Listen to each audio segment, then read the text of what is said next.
By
feeling so true, but am I blinded by you?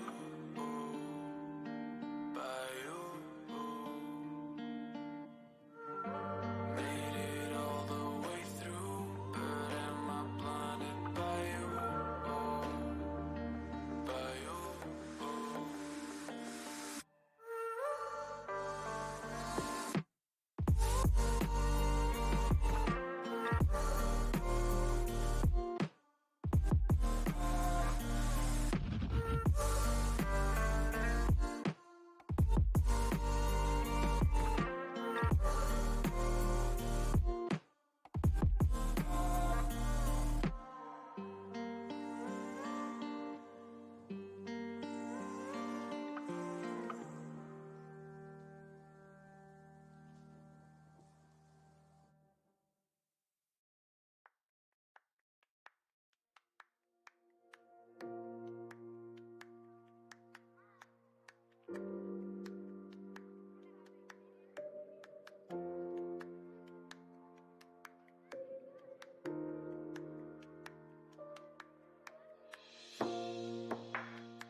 Good morning, Vietnam! What's up, everyone? Welcome on in. My name is Nelstar15, your host of the most for the state of Texas, aka the bearded bastard himself. You're tuned into youtube.com/Nelstar15.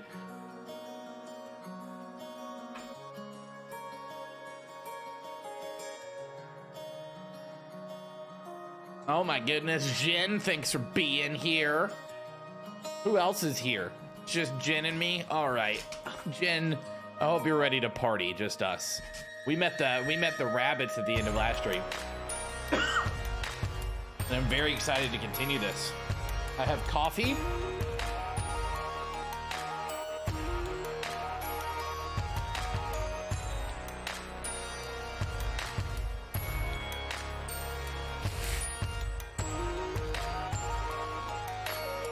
Oh man.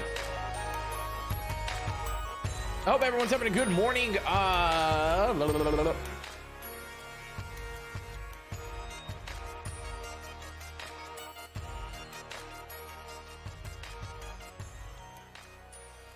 hope you're all having a good morning. I mean, if you pay for it. Revy, good morning. Welcome on in, everyone. Sorry, it took me a little bit. I continually have a problem where this cable, which is my USB-C charging cable, that I use for both my cell phone and my vape, always slides off the back of my desk. Anyone else have that problem? I feel like I've had it on every desk that I own. So I had to go into my closet and find these. By the way, these work phenomenally for everything I need. What these are one stuck together, but I don't know when this one's stuck. What these are little clips. Come out, and I mean, you don't have a lot of room there, but boop, and they clip back in. And so I put one of these at the back of my desk to hold that charger in place, because frankly, I'm fat and I'm lazy, and I'm tired of having to get up from this chair and simply walk around to the back of my desk so that I can grab my charging cable whenever I need it.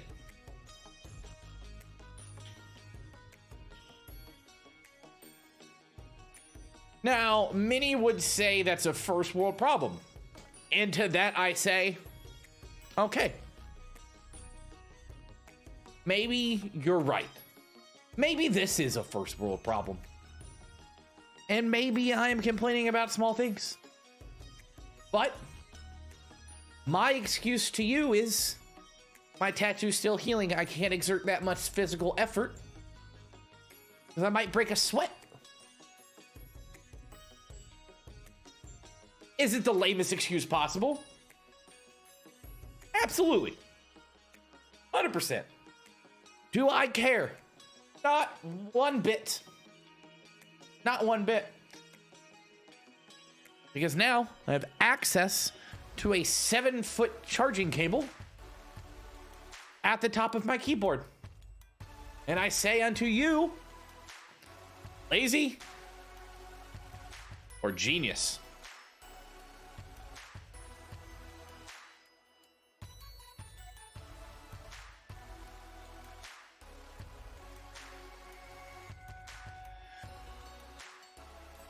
You know, Zod, I just got out of bed. Not going back. I only got actually got 3.5 hours of sleep. It's great. We're fine. Drinking coffee out of my Nightmare Before Christmas mug. Zod, how are you? Revy, Jen, I hope you're all having wonderful mornings. I have a legitimate question as you are viewers and ingesters of content. But So Cozy is calling to you. It is. It is.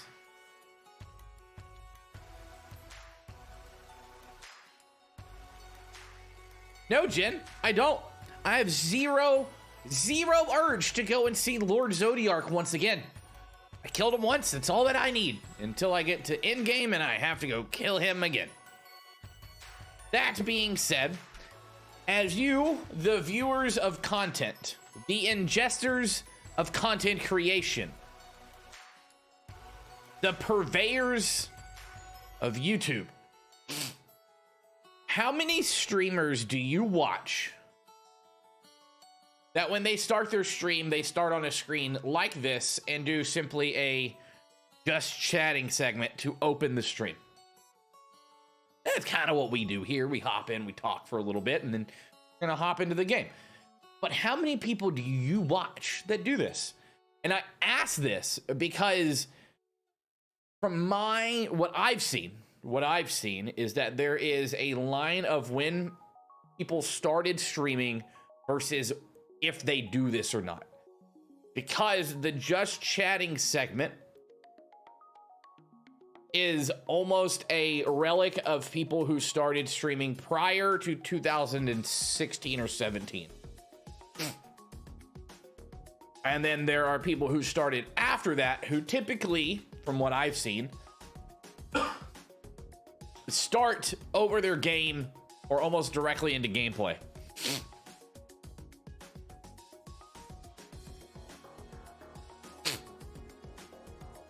Now, do you know who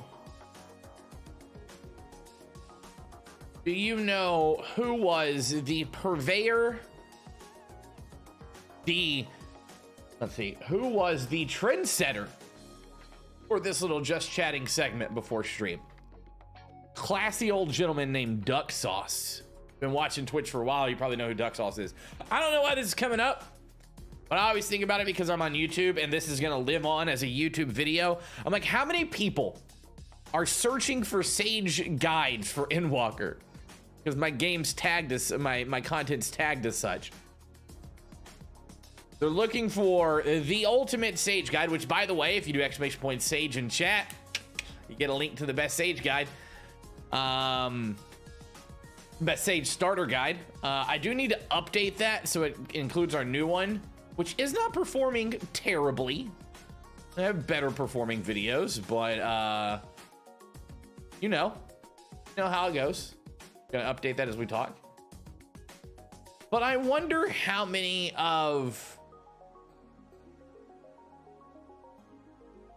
people are searching for a Sage guide. They pull up my ass, and here's my ugly mug right front and center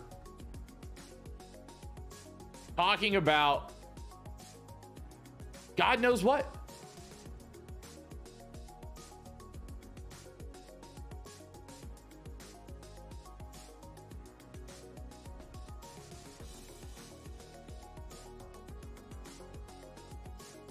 Just me sitting here talking like an idiot. You know, I don't know. A lot of times we don't sit on this screen very long because I'm going to be frank with you. I don't have a lot to talk about. My life is pretty mundane. You know what I did yesterday? I worked on contracts. What I did. Worked on contracts in a PowerPoint. Not very exciting, though. The last night I watched Twilight New Moon for the first time. Never seen any of the Twilights before. Watching them with the lady friend, and I watched Twilight last week, and yesterday we watched Twilight New Moon. Not gonna lie, chat. Team Edward. I'm Team Edward. Now, it's a little bit deeper than you think. A little bit deeper than you think. What I mean by that is that I'm just a fan of vampires and werewolves are a bunch of baby back bitches. So automatically I'm a fan of the Cullens.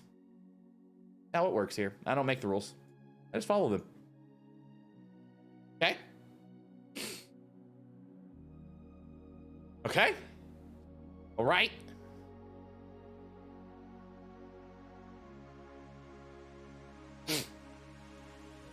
Yeah. And my guides are coming from the perspective of a guy who doesn't know what the fuck he's doing.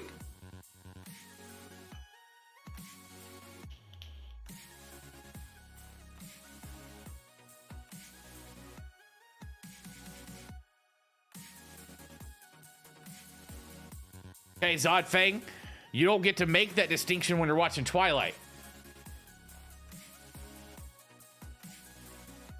Gotta roll with it.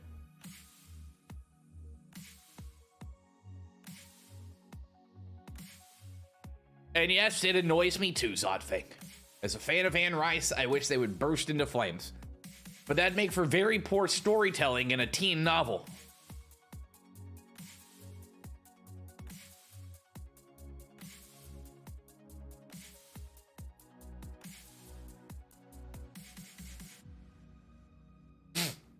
It is.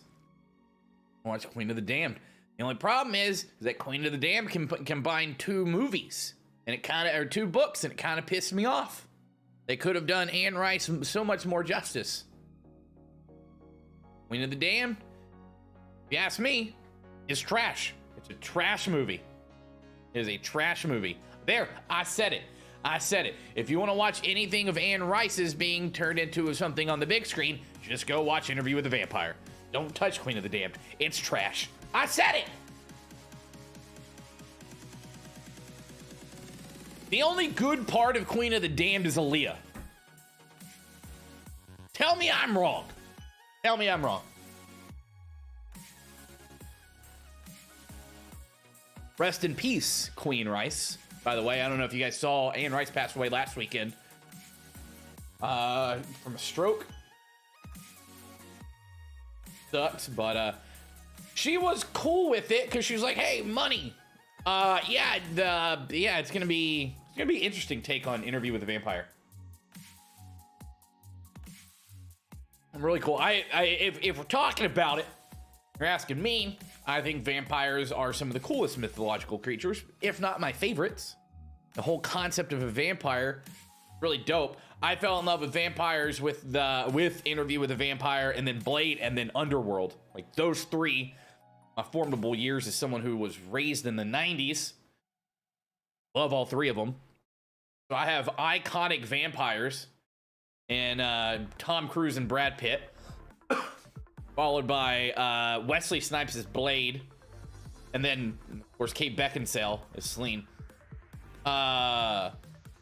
Like, it's so hard to compare anything that comes out when it comes to vampires whenever your top 3 are Blade, Interview with a Vampire, and Underworld.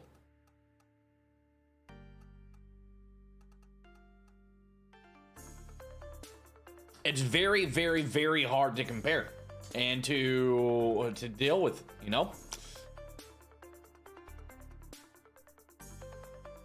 Listen, at this point, some motherfuckers always try to ice skate uphill. This is fair. It's a great way to put it. It's a fantastic way to put it. It's, yeah. I don't know. I just want good vampire shit. You know? That's all I want. I want good fucking vampire movies and TV shows. Not this fucking Vampire Diaries bullshit that we got. I want good classic vampires with a modern twist. Change my mind. I'm excited for the new Blade too. I think Mahershala Ali is going to be a fantastic Blade. I'm excited for the Interview with a Vampire TV show. I just wish there were more original takes that weren't based off of other things. Like, let's get an original vampire TV show or movie with some traditional shit. They burst into flames in the sun. The way that vampirism is transferred and that jazz, and then some new takes on it. Maybe they're fucking Superman. I don't know. Was he the voice of Blade or something? For something or another? I don't know. I'm just taking a shot in the dark there. Is Blade technically going to be a part of the MCU? Is that like actually going to be a thing? Is he technically a part of the MCU? Eternals post credits? Yeah, okay. Yeah. So it is a part of the MCU. There you go. You just answered my question. I still haven't seen Eternals. So that in and of itself is a slight problem.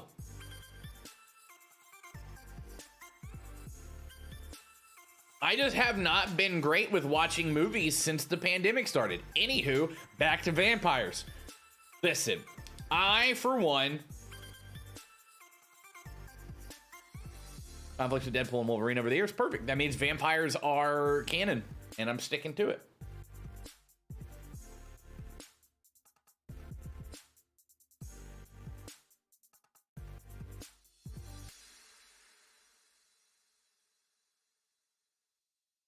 What was that?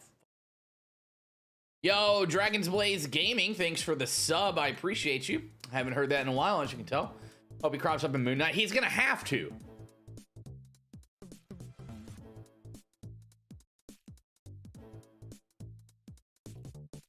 I have to.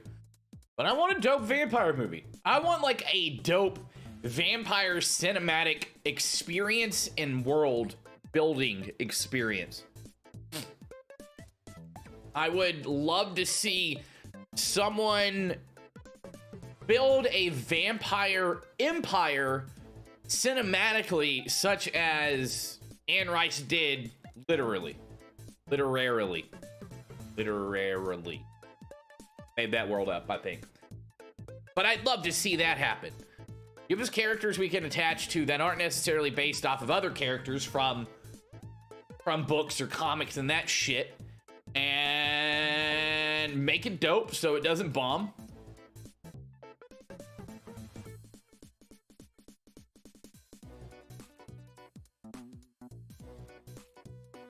And then let's roll with it. Cool. I do believe well, no. What do you think? Yo, Neptune, what's up? Like, I love some of the really good, like, horror takes on vampire. But I think vampires need to be a mix of, you're doing a vampire cinematic experience. It needs to be a mix of not necessarily terrifying horror, but horror aspects. Some form of drama, love or otherwise. Yeah. It's also not the wrong command Night bot, you piece of shit.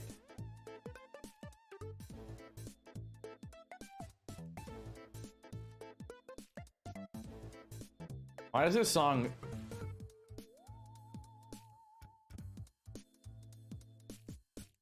Why is this... Here's Nightbot. What are you doing?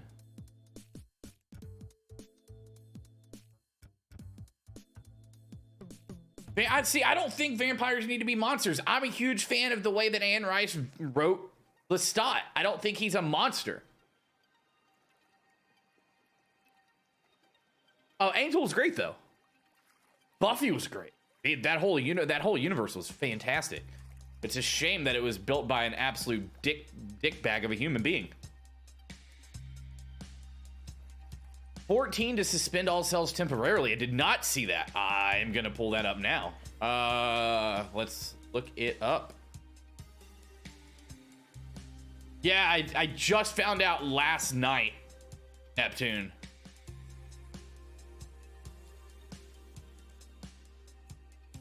All right, here we go.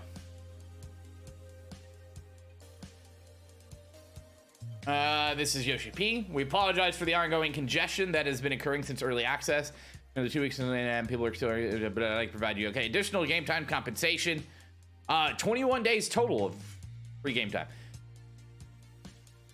Suspending delivery of package version and temporary suspension of digital version sales. Players are currently experiencing extremely long wait times due to these disconcentration of play hours, which far exceed our server capacity, especially during peak times. And so we've decided to temporarily suspend the sale and delivery of Final Fantasy XIV Starter Edition and Complete Edition. Additionally, all those with an active subscription are prioritized for logged in. Free trials are unable to log in outside of late night and early morning hours. And so we will temporarily suspend new registrations for the free trial. Oh. These temporary suspensions will be phased in over the next few days as we work on our retail partners. We'll be coordinating with them as swiftly as possible.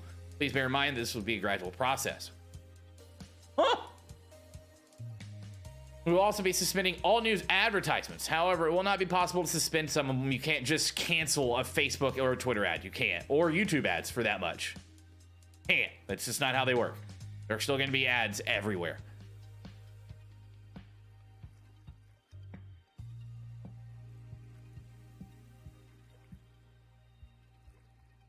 All right. In regards to Era 2002, that occurs during login queues. Outside of causes related to unstable connections, we have confirmed a bug. The bug was part of a login related program created back in Final Fantasy XIV version 1.0, and thanks to reports and tests carried out by our many players, we were able to identify the cause of the problem. Huh.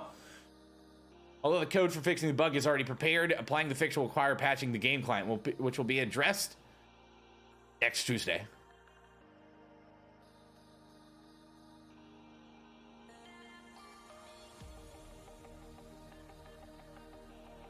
Cool.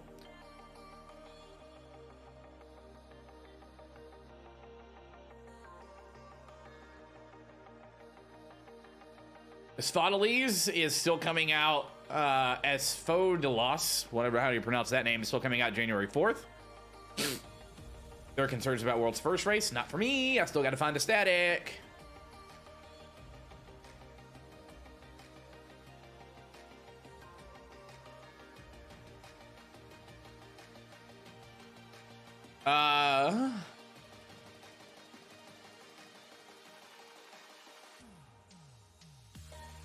Need more time for servers. That makes sense. Okay. All right. A pretty in-depth thing. It's wild because I know the back end of how Square works now, and that was Yoshi pulling Yoshi thing.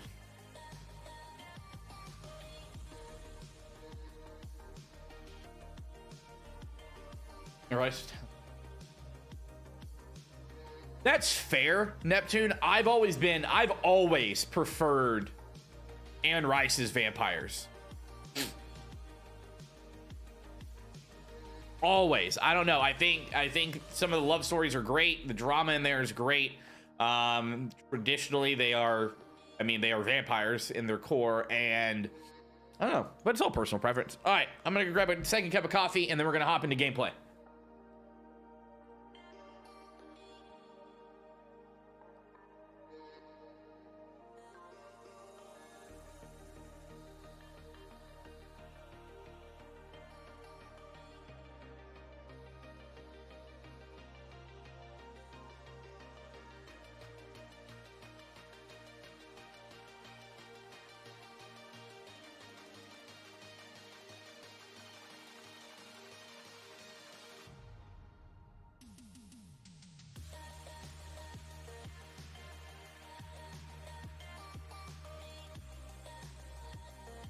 I think the great thing about vampires is there's so many existences of them within the literary world that you can like what you like. Someone else can like what they like, and it's going to cause no interference between each other. It's not like zombies, where they have to be like George Romero's, or you're wrong.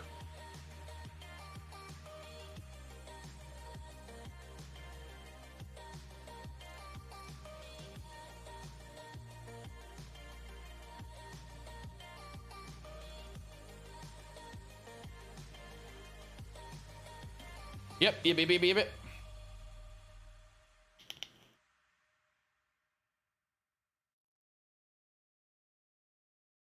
But typically, we didn't see a ton of that.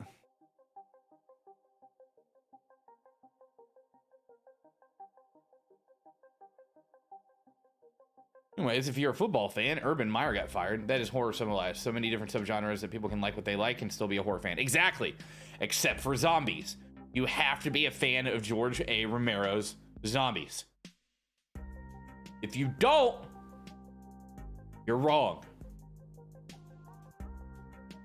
I think as long as vampires have the allure of humanity, that hiding in plain sight feeling, then they work. As soon as they become bat creatures and stuff, they kind of lose it for me. I like the idea that Underworld did where the hierarchy displays the level of monster that they are. Right? Like, I think Underworld did that very well.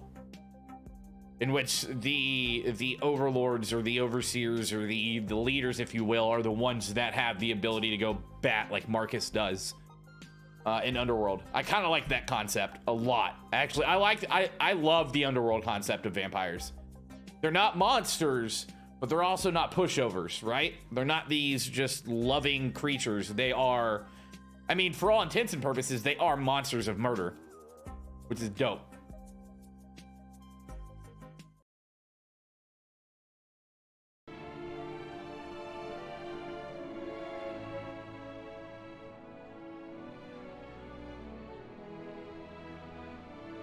All right, you little other potato. Right then. Now that you're here, we'll need to teach us all you can about your people, and quickly.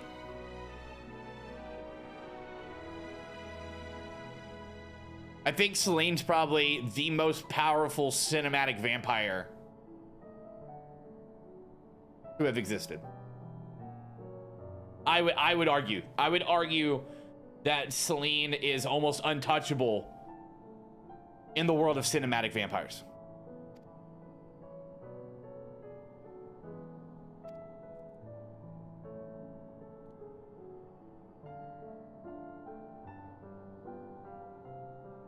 I mean, don't get me wrong, they can be monsters. I think they can too, but I like the human side of them.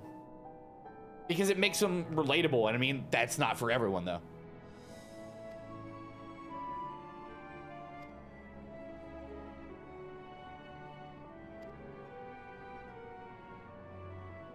Cool.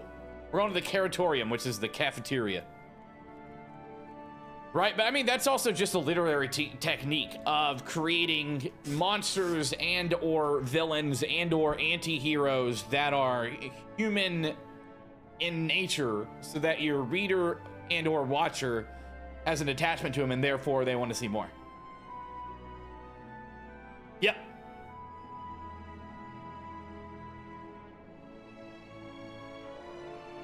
I hear great things about it, Neptune.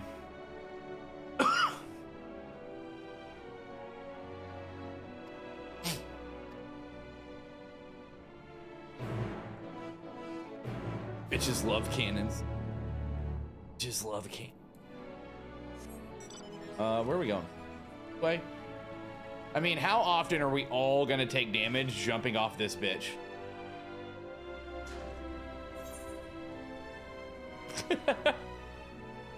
Bitches love cannons.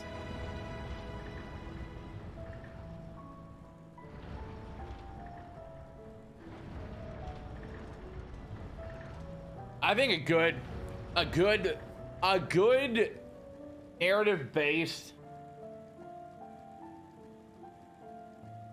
vampire game is something that we need.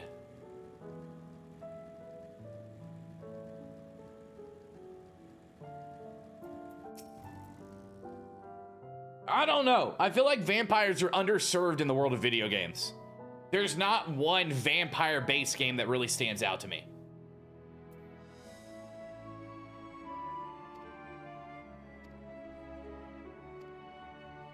Right? Like,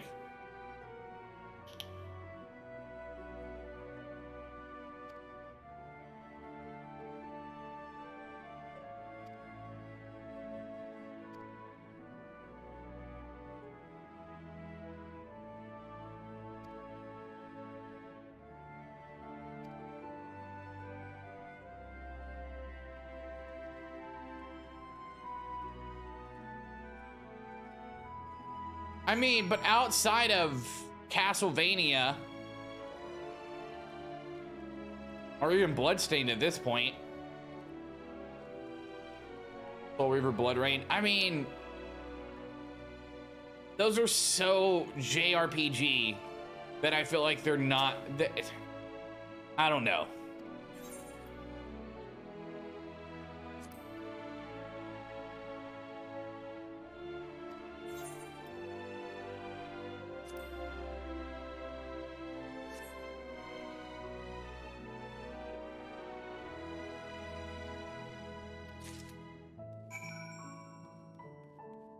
Castlevania to me is not overly JRPG-esque, right? Because because Castlevania made its own genre. It's not until they get into the more mid 2000s Castlevanias that it really goes full JRPG. But if we're talking classics like Symphony of the Night, I wouldn't say this is a JRPG. I'd just say it's a Metroidvania.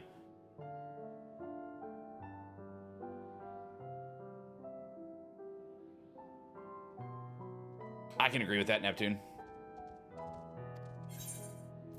Can I eat this? My God, Russian bots, get out of here.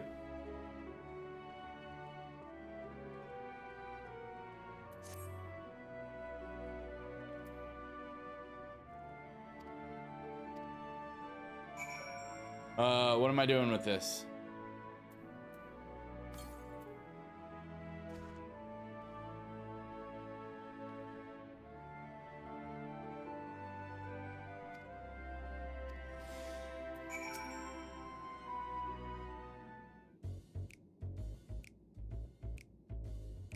What do you think? Unlike anything you've ever tasted before, yes?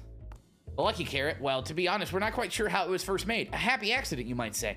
But as the name suggests, after eating one, you'll feel blessed with good fortune. We have plenty of other varieties, too. Bleeding carrots to improve blood flow. Dream carrots to help sleep. But you see, we have a carrot for every occasion. I'm so excited to eat carrots. My eyesight's gonna be perfect. But what if I don't like carrots?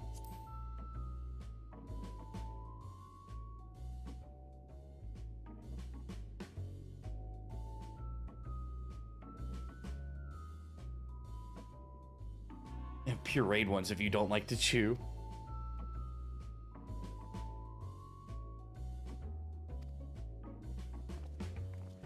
Yeah, it's all carrots. All carrots. My eyesight is gonna be fantastic. I'll be able to see for a mile.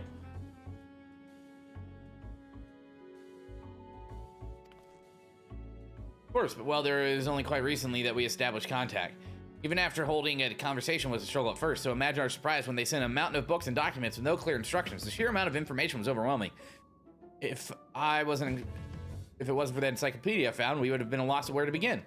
We decided rather than divide our resources per variety of middling and potentially unsatisfying food, it'd be more efficient to devote our efforts to production of a single perfect food. It's all well and good, but man cannot live on raw carrots alone. Considered cooking them? I mean, steaming, boiling, roasting, and the like. I suppose we could prepare the carrots in other ways. But our primary concern was efficiency. And what's more efficient than sinking your teeth into carrot fresh from production? A rather strange approach to take for one name, Cooking Way, isn't it? Technically speaking, Cooking Way isn't my giving name.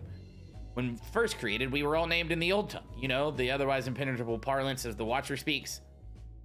After we received a great tome of words, a dictionary that is from our collaborators, we learned your language. Adverbs, gerunds, present continuous verb conjugations. Just the basics. Oh, present continuous. What? And we found the terms related to our given tasks and used them to form new names. Aren't they helpful? No, not really, but that does explain a great deal. Wherefore didst thou Okay, I didn't read that. The rest of your people arrive will be certain they understand immediately what each of us does. Never be able to pronounce our original names anyways. I see.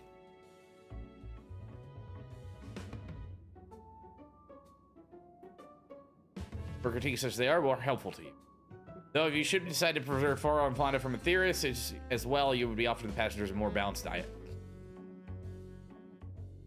Till such a day, when I pray soon coming later, it appears there is not but carrots on the menu. Well. It happens.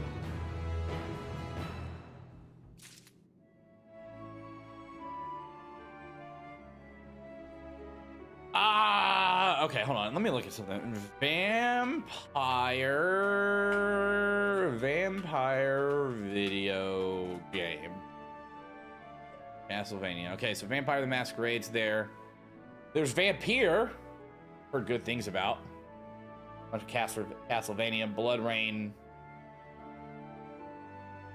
Obviously, Buffy the Vampire Slayer, the video game from 2002.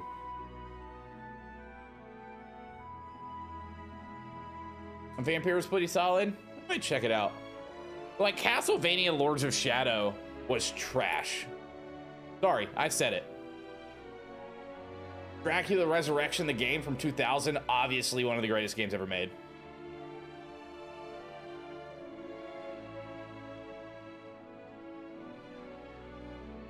And there's nothing of note besides Vampire that's recent, except for, I mean, there's what, Blood Vein or Code Vein, Super JRPG.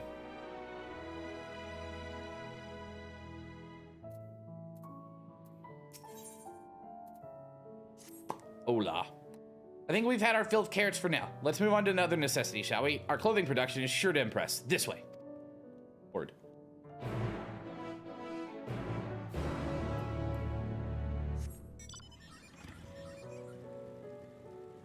want to know why there's enemies. I want to know why there's enemies inside a ship that we built.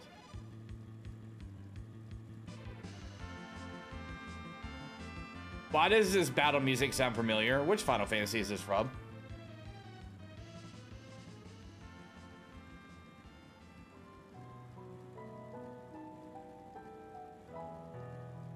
Can I just jump up this? And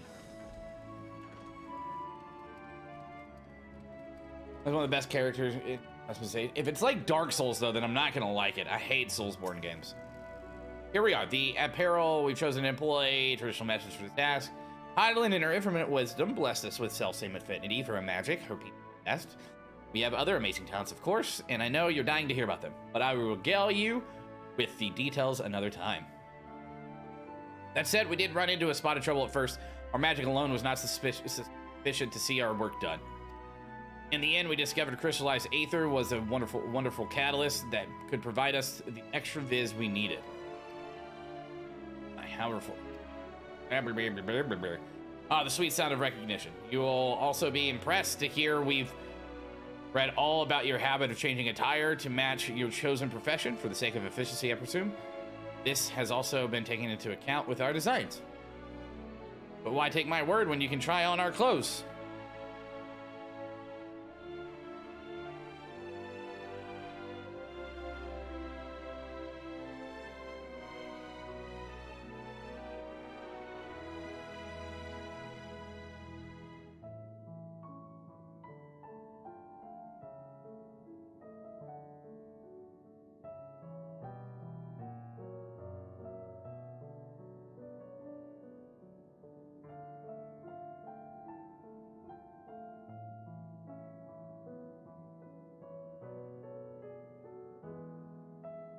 Do I take my word for it? Okay, cool.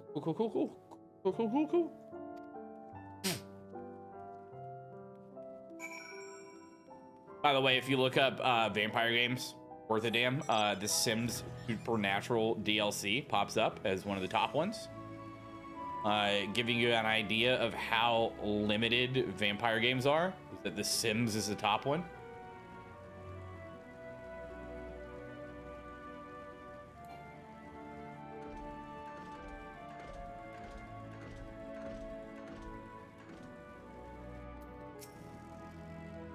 Throwing it out there. Ah, it's you, one of the visitors from the Thayers. Goodness me, Mapping Way wasn't kidding. You're barely taller than we are. Technically, I don't know if I am, if you count your ears.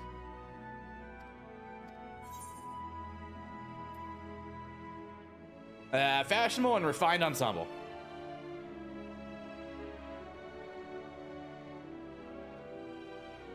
Vampire games were very prominent a long time ago, but Vampire... Yeah.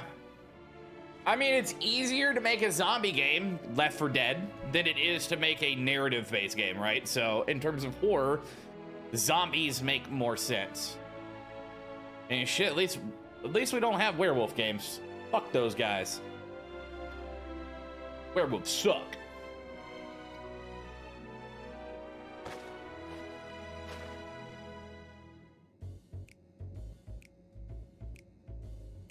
Pretty boring outfit, if you ask me. Look at my face. She's like, oh my god, it's hideous.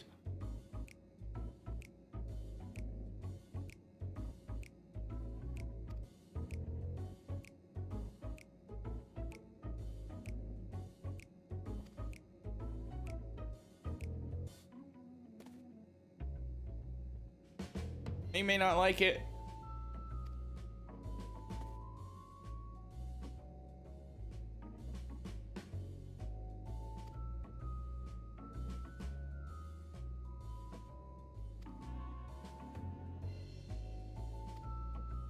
God, they're hideous.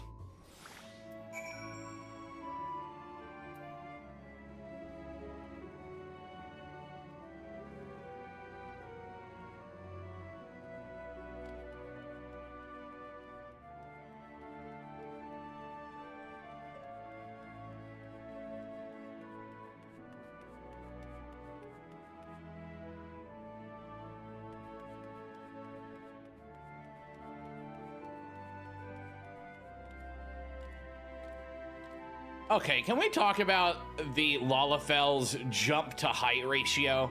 Motherfucker's jumping like 12 stories for its height.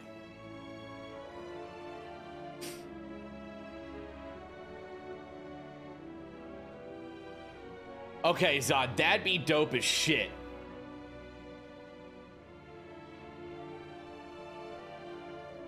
That'd actually be dope. Really flesh out a faction-based game. Hell, just give me a underworld MMO. Let's just dive headfirst into this bitch.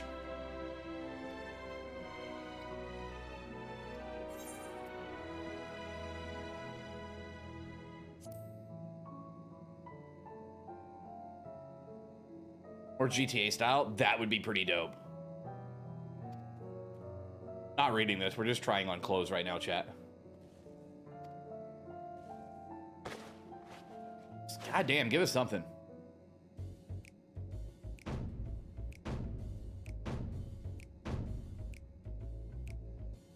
That's better.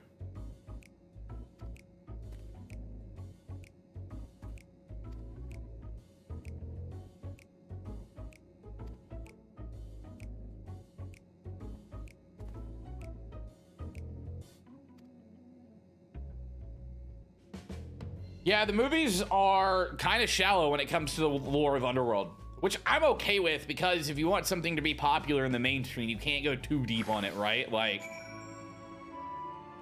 you got to be careful with what you present to people out there. What is Nightbot doing over here?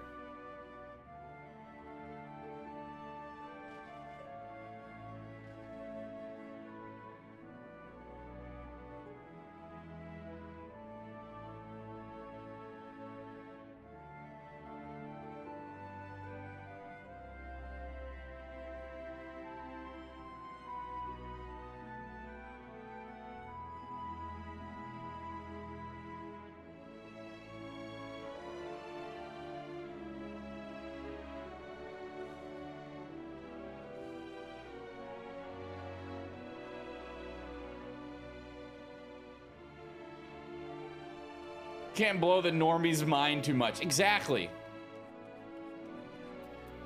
Whatever. I'll figure out Nightbot later. That's another me's problem. But it's posting the wrong video.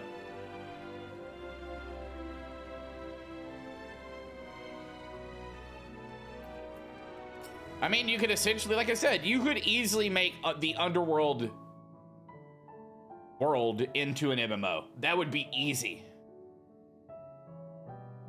Pick between vampire, Lycan, and then you have different classes to choose from, different bloodlines to choose from, and then you pick your faction of who you want to be a part of. There you go. Someone that's a dev, take my idea and fucking ship it. It's not my idea, it's kind of our idea. My chat's idea too. You can see they've been posting about it on top of screen.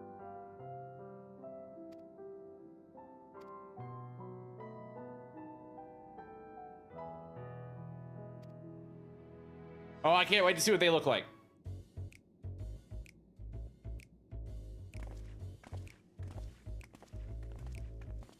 We'd all be death dealers, don't lie to me. We might not be. Dancred. Ishtola. Urianje. Expect to get a percentage of the profits. You can have 0.01%.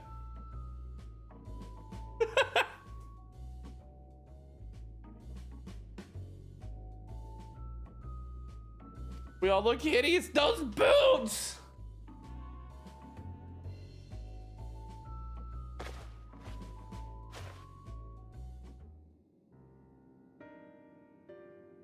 Deal.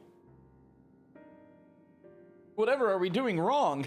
The Watcher taught us that in his time, everyone wore the same robes. To do otherwise was against social etiquette. We could appeal to modern taste by tailoring the robes to specific professions, but which must be so hard on yourself. Shouldn't resort to evacuating the people of Theris. They will most certainly have need of your attire. It's clear you spared no effort in addressing your needs, but you must understand things are not so quite homogenous. Speaking for myself, what I wear now better suits my taste, even if it is inferior make. But there are others whose choices may be influenced by traditions or personal experience. Rather than make assumptions for the whole, you must consider the individual and their potential preferences. I fear that we underestimated the complexity and diversity of your people. Even if we'd memorized every tome we received, I doubt we would have fared much better. Maybe we're doing you a disservice trying to shower you with our baubles and frippery, thinking it was for your benefit when you were better off on your own. There's some who might agree.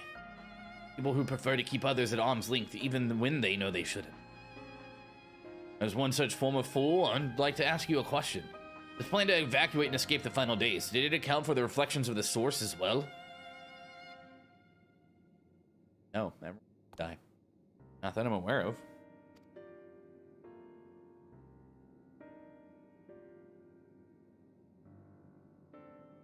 I don't know if I'd be a death dealer.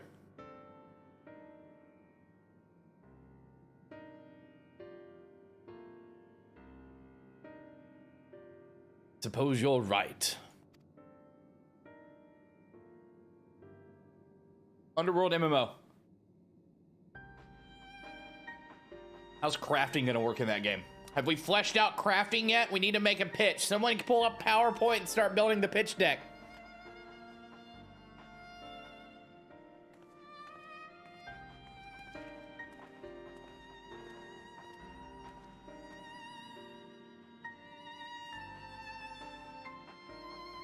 Who's gonna be our marketing science department?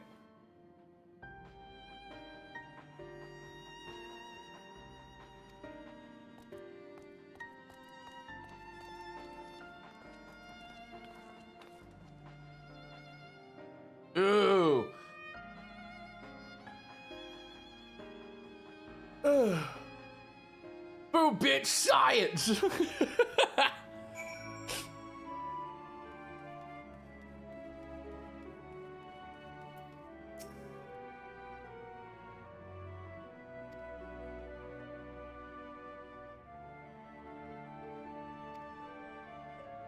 Why are you worried? What if we can't save them? Look, we've made a mess of things. But wait, still haven't visited the domiciles. Once you see them, you'll understand how wonderful the moon truly is. I'm sure of it. I'm waiting for you to teleport near the entrance.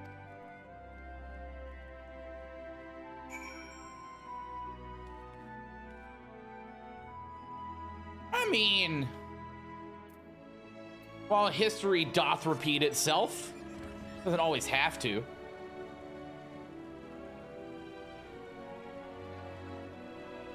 But if you take, I think the difference between the occult MMOs we've seen and an underworld MMO that we see is one, brand power, brand recognition. The big one.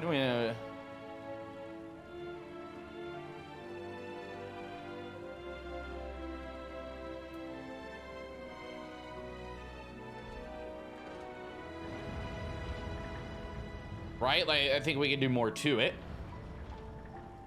Flesh out a crafting system. Flesh out gathering. What are you gathering? I mean, Matrix Online. Matrix Online, I think Matrix Online's biggest problem was that it was before its time. It was way ahead of its time. Had that game come out today, I think it would have done better. Also, if it wasn't developed by Sony Online. I think there were more problems than we're mentioning to Matrix Online. The story of Matrix Online was great. Matrix Online should have been a single-player adventure, that story.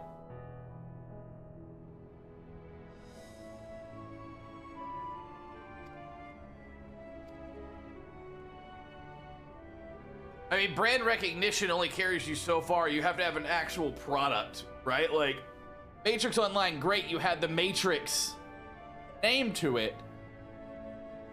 But their biggest problem was, one, MMOs were still in their infancy. Still in their infancy, right? Like, that was what it came out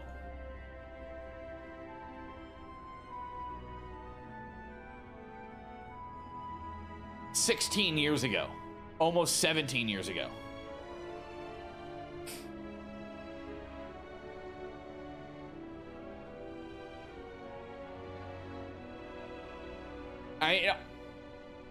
Also doesn't help that the Matrix Online scored so poorly.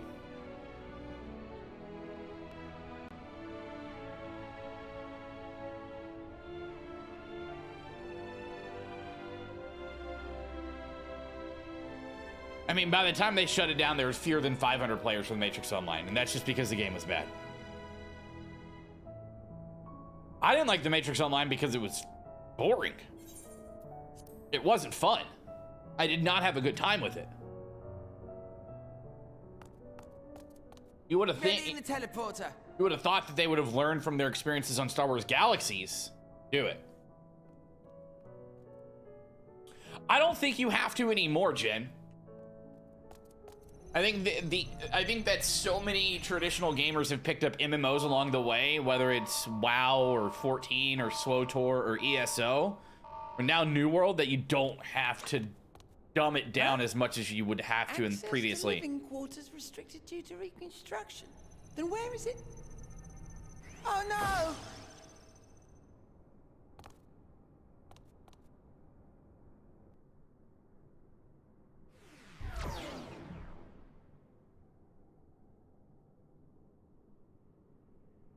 A private audience, as thou didst request, for reasons I know not. But New World isn't that dumbed down. Because once you get into it, it's rather deep. Just a precaution. I'd rather I didn't have to ask the question at all, but I take my responsibilities very, very seriously. Simple at first, but deep is New World. Do you and your friends, by any chance, find our accommodation wanting? Be honest, brutally even. 'Twould be ungracious of me to belittle the efforts of thee and thine. Lovely sentiment, really. But the disappointment is writ plain on your comrades' faces. It's all the more frustrating since no one will come out and say what they find wanting.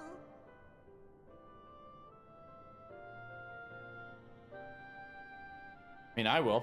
If there are faults in our work, we need to know.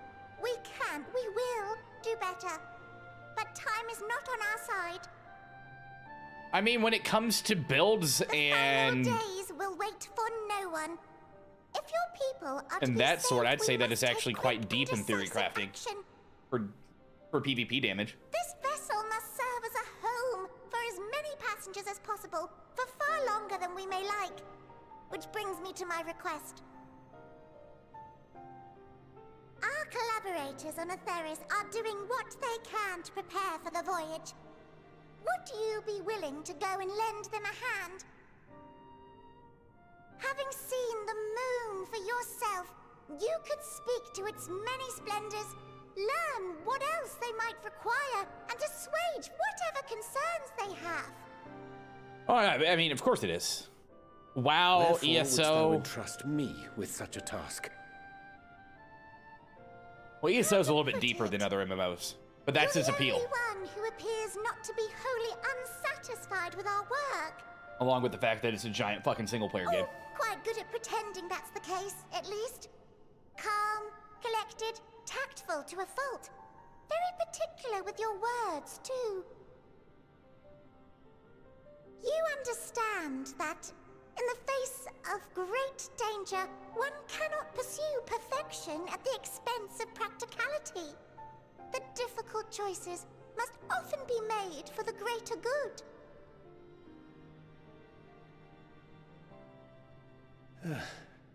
And so fate doth conspire to set my feet upon this path once more. Oh, Lord. Come again? Oh, nothing. Ah, idle musings. 'Tis no trifle thou dost ask, yet full well do I understand the urgency and necessity.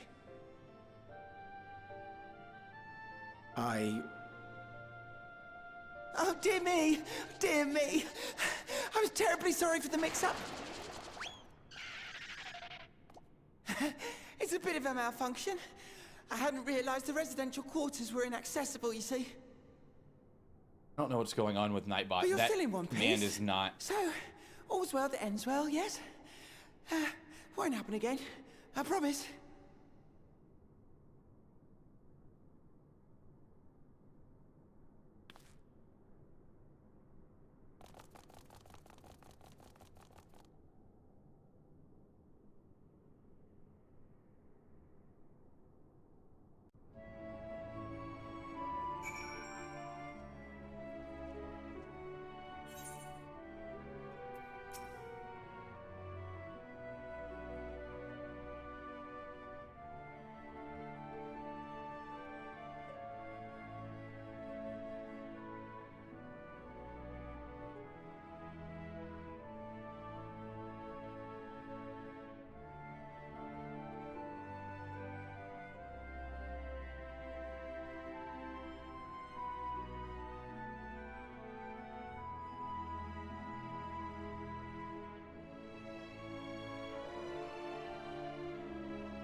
I see what's going on.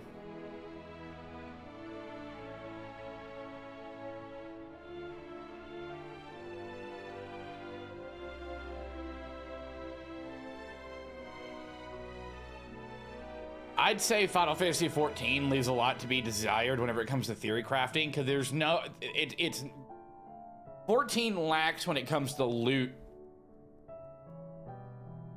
chasing, is what I'm looking for. It's like you have the gear that you need to get. There is no piecing things together. There is no real fighting. It's do the same thing over and over and over, trying to find the loot that you need to then progress on the harder difficulties of raiding, which has become the appealing part of 14, which is for a lot of people, which is your in-game raiding.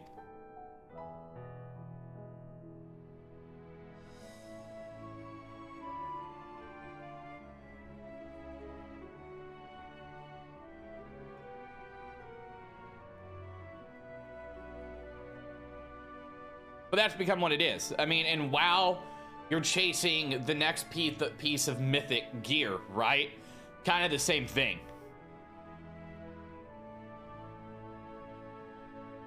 I mean, yes and no, because at the end of the day, there is a full set that is meta for whatever class that you're playing. And you chase it, and you get it, and you move on.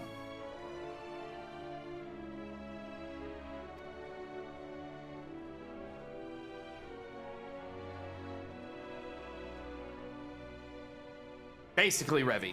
It's not like, say, an ESO or a Destiny where you can mix and match pieces of sets to fit a play style and that jazz. 14's very cut and dry. I mean, you do, Jin, but that's still not a true in-game loot chase.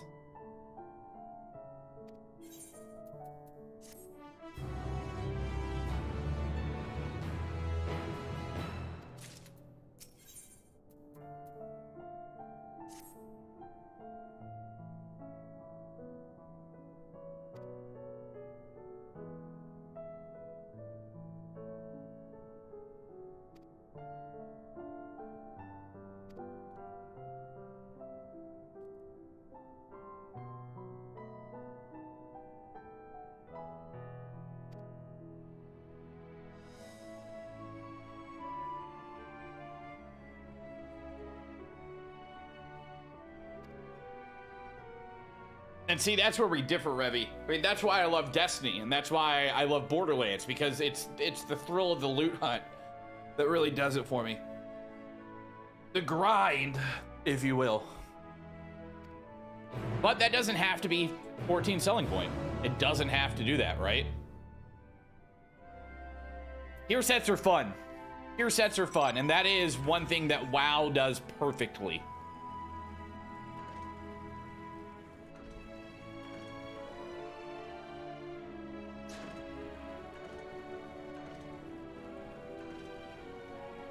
I love ESOs, which is a mix of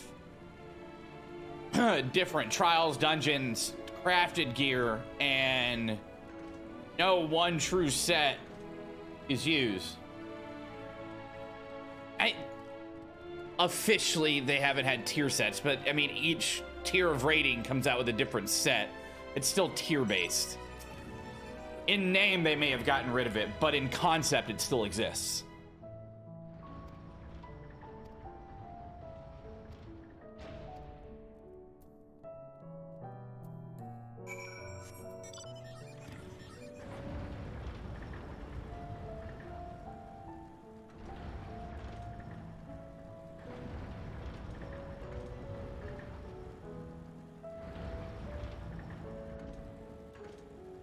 Is this supposed to be a forest? Is it? Wait, hold on. Is this supposed to be a forest? But again, a lot of what we're talking about is what makes each MMO unique to itself, right? Like, WoW's tier-based rating progression that offers what we'll still consider tiered gear, tier sets. 14 basically being a, hey, here's what you need to maximize your damage. Just go grab it from these places. ESO's a mix of everything, and there's New World.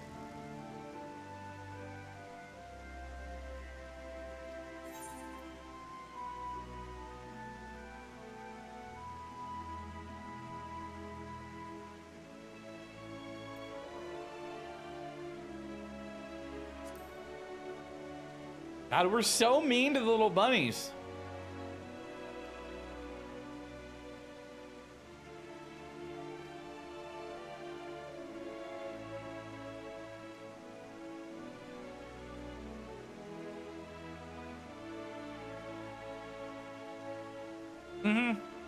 All of ESO's is set effect. These two combined, like your pledge sets, which are, you know, two bases. It's head and shoulder, knees and toes, head, shoulders, knees and toes, knees and toes, which are 2-piece sets based on your other things, which include rings and weapons and their sets. If you're asking me, ESO probably has the best loot system when it comes to MMOs, but that's just me.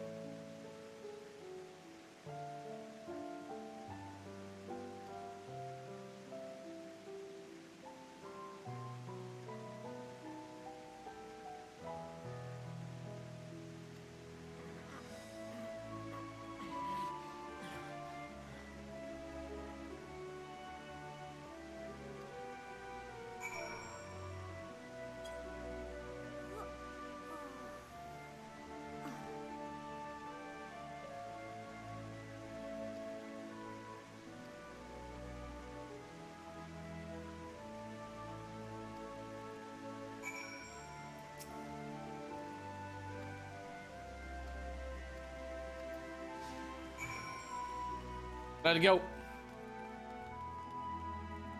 Let's go, little rabbit potato. Who is taller?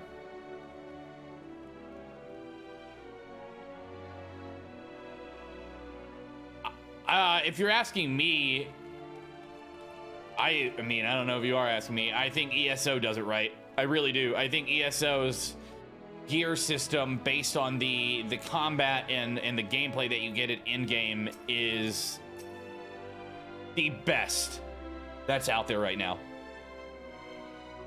ESO has the deepest theory crafting when it comes to sets and classes and all that jazz outside or in the MMO world. Especially because their system is based off of two different I'm talking about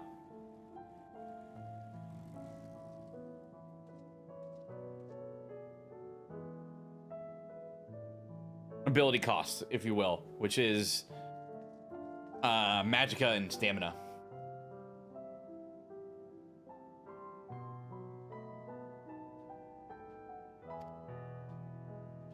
I don't know how deep you've gotten into ESO, but it's your stats are more about your magic and stamina preservation than it is about the damage increase. The bonuses come in the form of your set bonuses. So your stat increases come more from the set bonuses, whereas the stats you're tracking are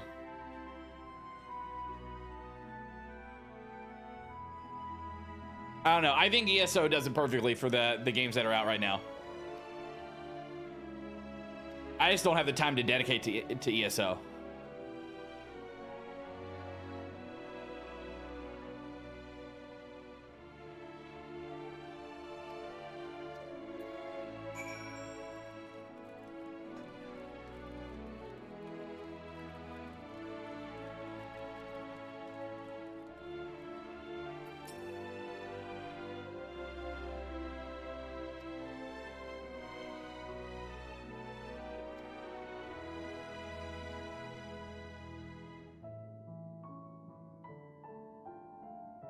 For the gameplay that's out there when it comes to ESO, which is, you know, solo trials and large scale PvP, and then also your bigger raids, I think, for me personally, I think they've done their system perfectly.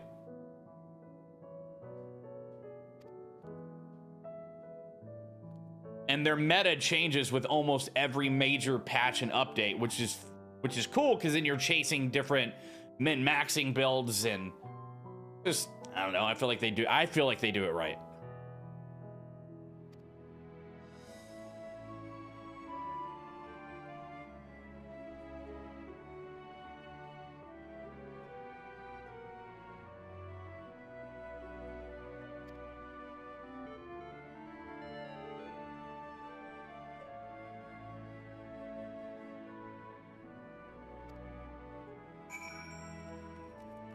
I just feel like 14's isn't as in-depth and detailed as ESO's is.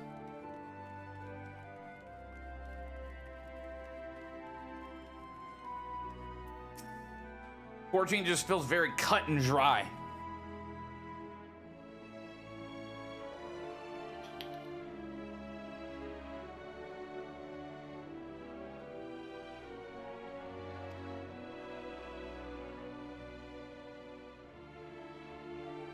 Oh, what are those?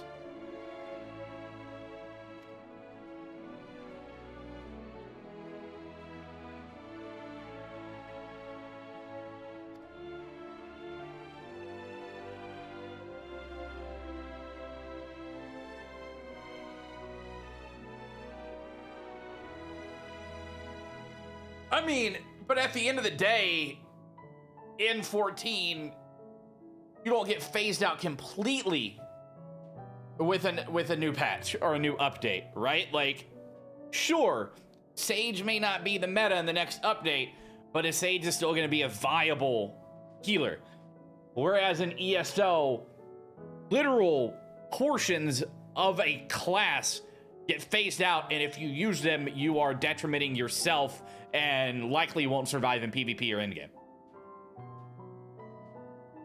I think that's the difference, is that things are made basically obsolete in ESO if you want to compete.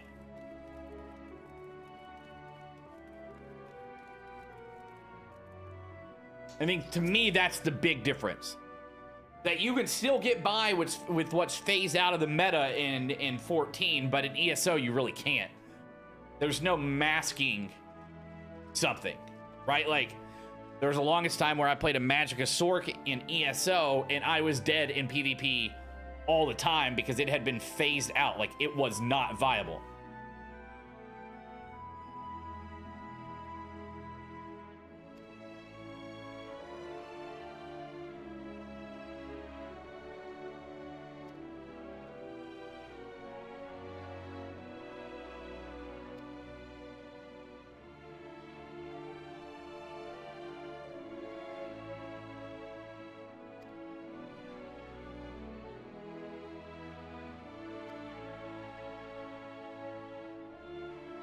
Yo, what's up, Farva?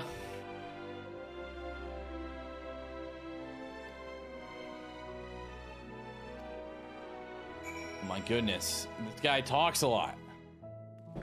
Talking Way. That should be your name, not Growing Way.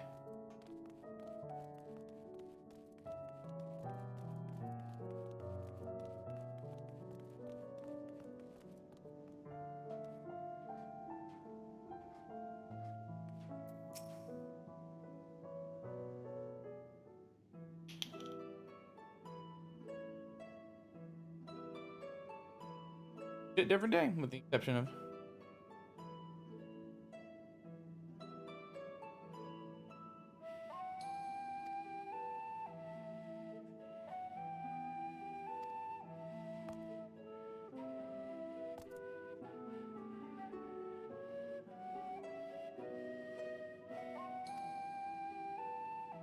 oh, so who was? Yeah, can you just stop talking?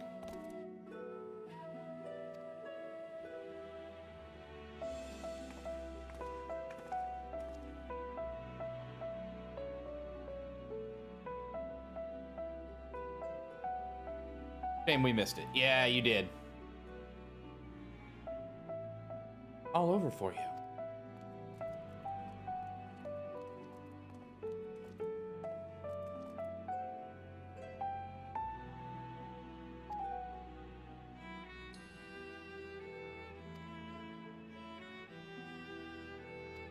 An emergency meeting.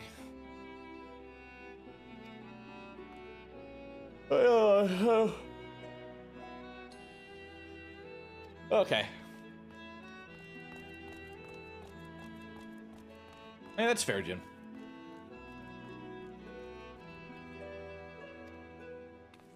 I tell you all about it.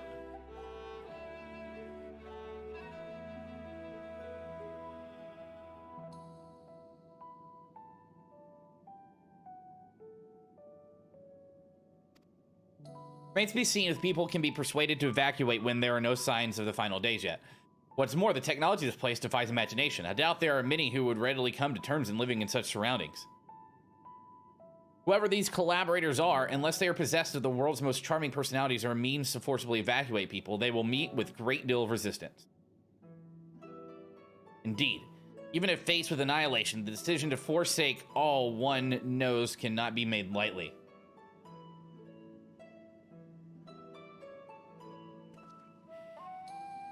Forgive me, friends, but I must beg your leave. There is another matter which yet begs mine attention. Of course, we can accompany you if you like. Won't be necessary. You'll excuse me.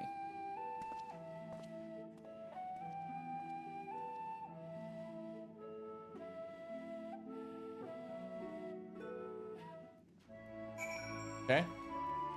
Ishtola.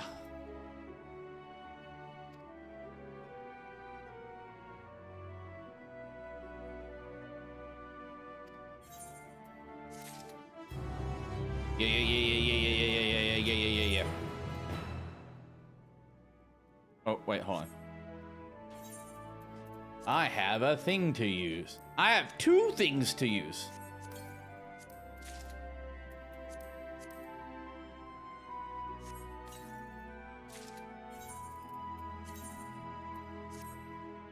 Oh my god, I'm hideous.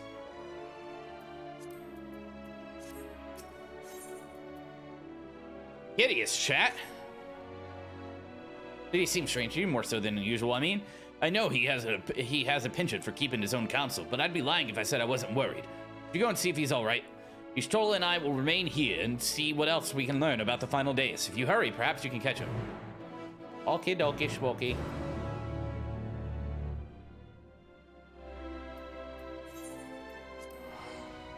Best ways burrow. Oh, I have a headache. Probably because I'm not sleeping.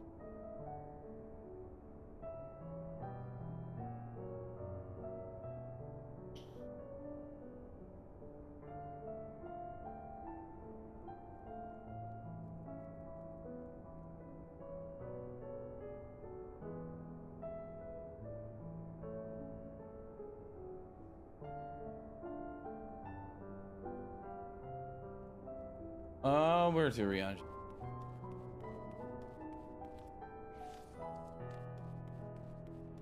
Sir?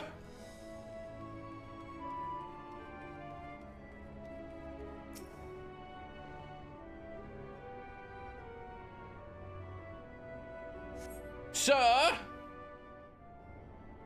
the end of the day, I want an Underworld MMO. That's what I want. Make it happen. Who's working on our deck? Neptune? Revi? Are you building our pitch deck? Zod?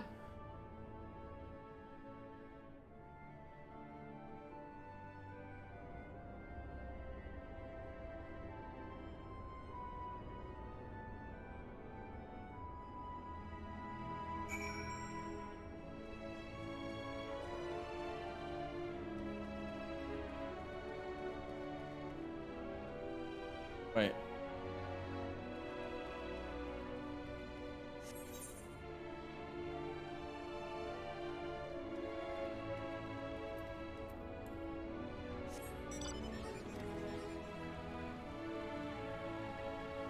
Someone make it happen.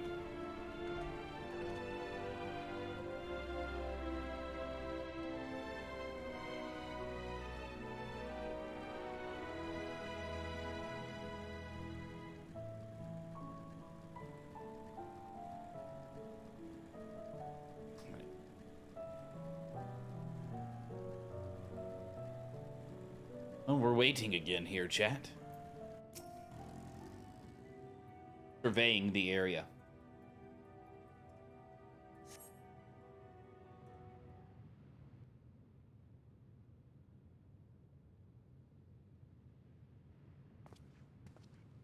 Hey.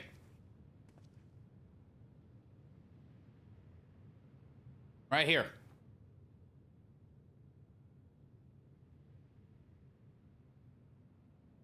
Another one of these.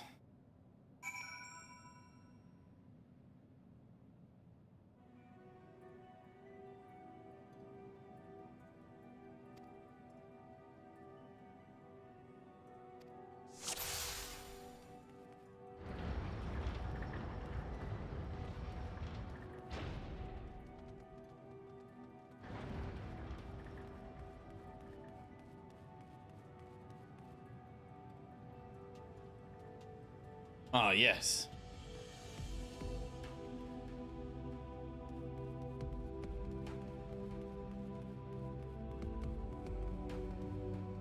Can't see me, bitch.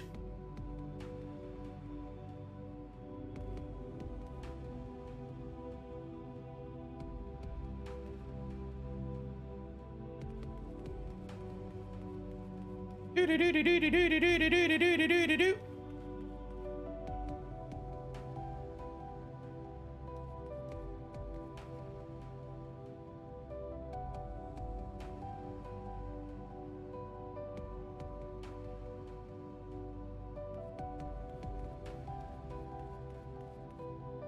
Who's there? Not me. It's not I, the potato.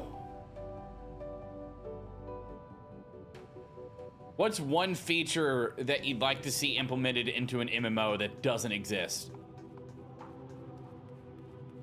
Where did he go?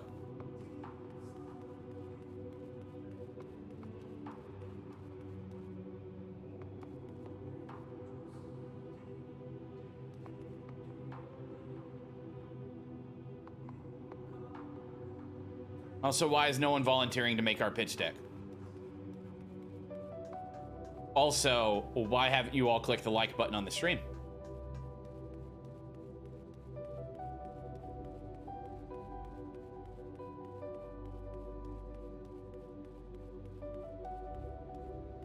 Oh, I made it.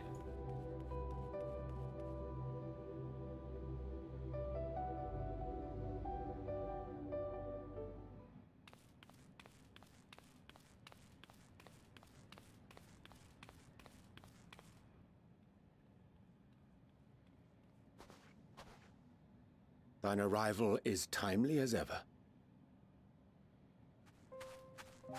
Hey, what's up, boya? Thou didst chance to overhear my conversation with Living Way, I presume? Uh-huh. Was me? 'Twas not mine intent to move in shadow.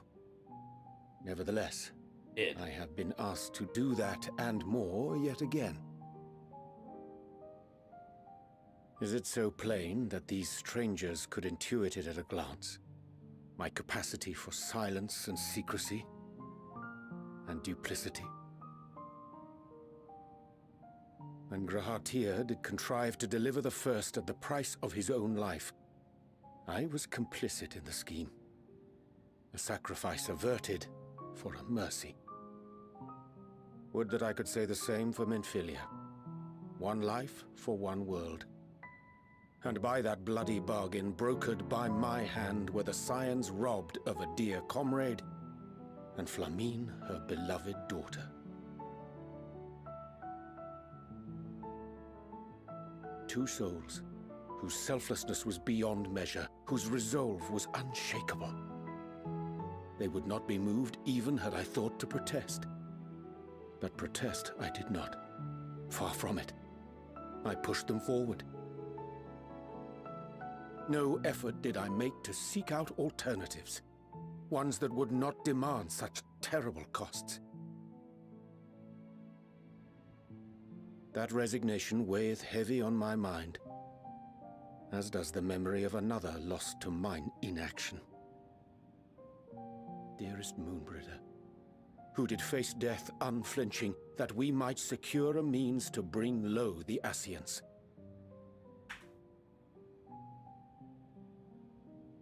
In her hour of need, I did naught. Dutiful disciple of Louisoix, ever looking to the greater good. Had I shut mine eyes and bid her live instead, mayhap she would be with us today. Oh no. Selfish wants, born of everlasting regrets. Most days I put them from my mind, but could think of naught else when asked to swallow the same bitter draught. Subterfuge and sacrifice. Mayhap the right moral choice, but one I regard with great trepidation.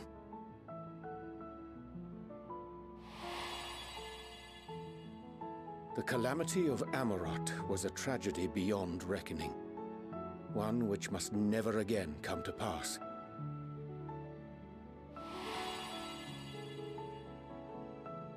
Thus must we struggle, haunted by ghosts of those we have lost, clinging to those we pray we can yet save. In an hour. But what of those we cannot? How do we make peace with the dreadful algebra of necessity? I don't know what you're saying.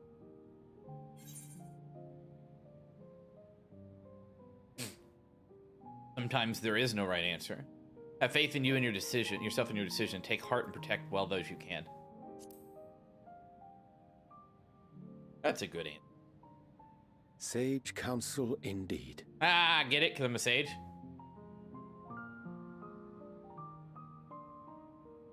I see.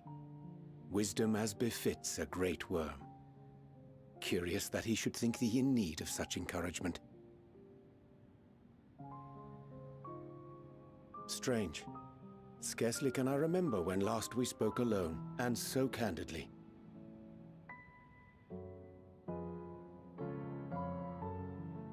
I thank thee. For all my supposed skill with words, I find it difficult to express such private thoughts. As for the Loporrit's proposition, I will take time and consider how to respond. 'Twould be to our mutual benefit if we could converse more openly with our aspiring caretakers. A concern I should be glad to address on the Scion's behalf.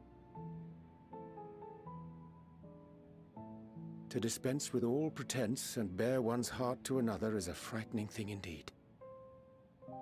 But we cannot move forward ere we take that bold first step. A lesson I have learned many times before, and today.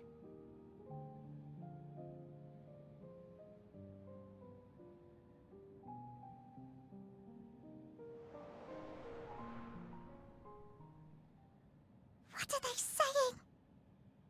Curse these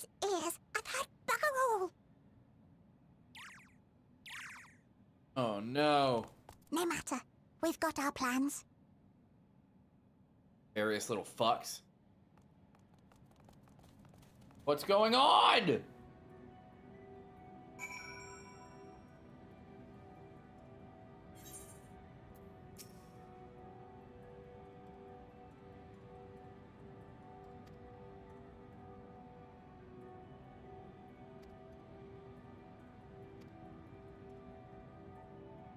Yeah. Yeah. I shall accompany thee.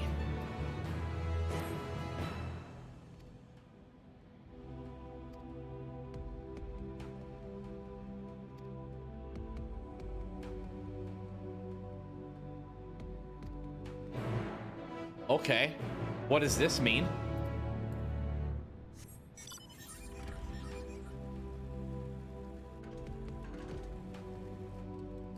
So cute.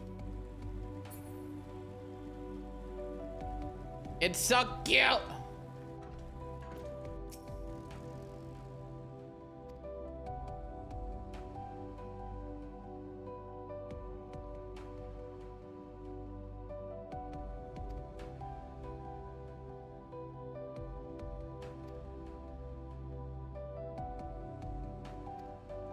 Yeah. I got you, Boo Bear. I'll fight anything that comes along the way.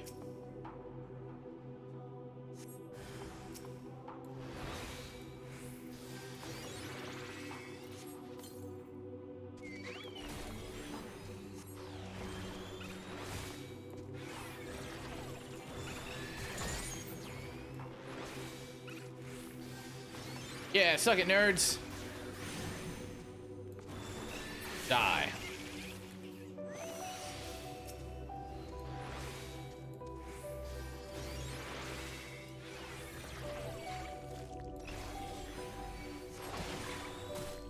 Ooh, a crit.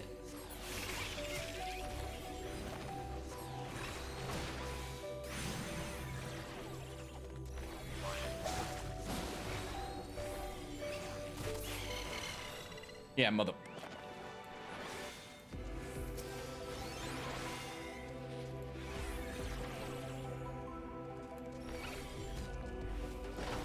We're gonna pull that one?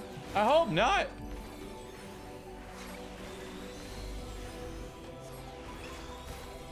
Ah. Kill him.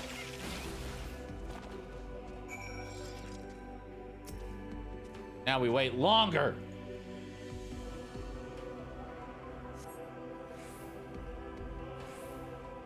Chat, thanks for liking the stream. Thanks for being here. Good conversations today. I appreciate you chatting.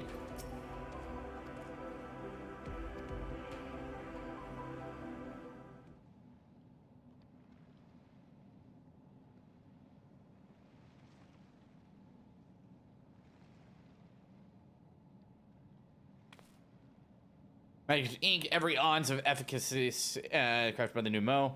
Rare is the occasion I would conjure mine own, but is nevertheless most useful skill. The resulting product is admittedly possessed of no preternatural properties, but its hue is one of mine own choosing, which I pray the operates will appreciate. Nelto, Urianger, thank goodness. I thought you had been eaten or perhaps fallen into a crater. This.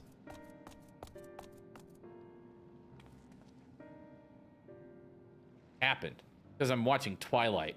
Ishtola has been looking all over for you, Nelto. She says she needs to speak with you about something most urgent. Dire, even.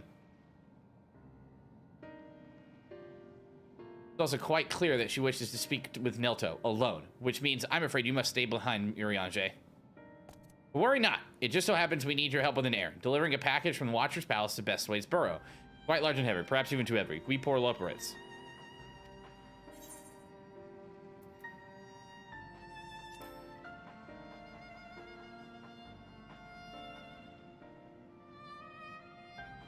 You're conspiring. I don't like it. You shan't be long.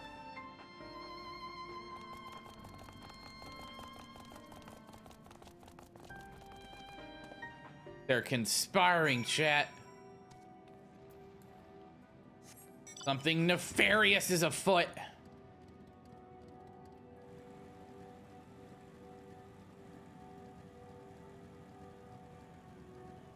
Dear God. The lady friend enjoys Twilight. I've never seen it, and I agreed to watch it.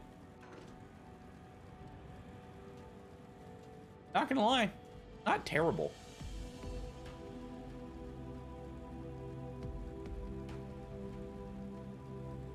Not terrible.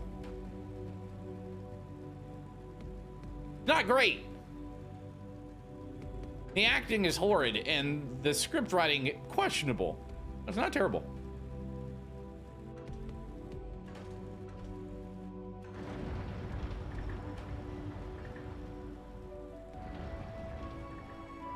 Listen, you know, sometimes you just gotta watch things to truly understand why people love them. And I can see why teen and early 20s girls and boys in the mid 2000s, early 2010s enjoyed it. You know? The interesting take on vampires, to say the least. I think the sparkling and the sun aspect of it bothers me less than I thought it would, because it's really a non-factor. I'd also say that it's because like Robert Pattinson and Kristen Stewart were still very new. They were still cutting their teeth as actors.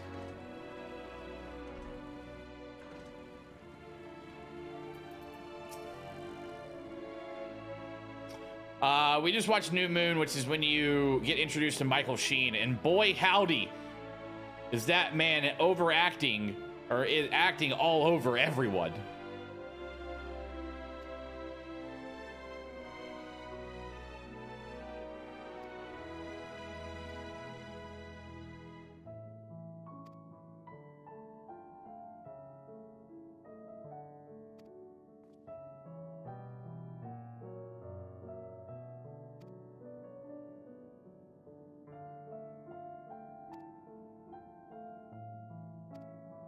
Whoa.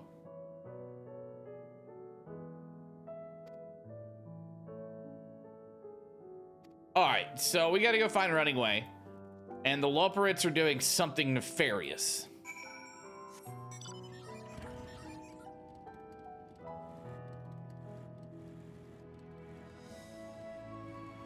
Michael Sheen's acting as a Lord of the Vampires is actually pretty cool. We got to that last night.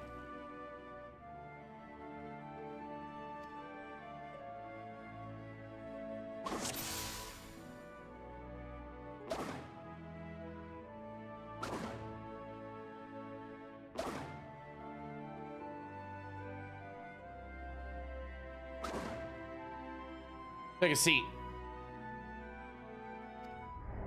What? We haven't gotten to Dakota Fanning yet, so I haven't seen her in the movies.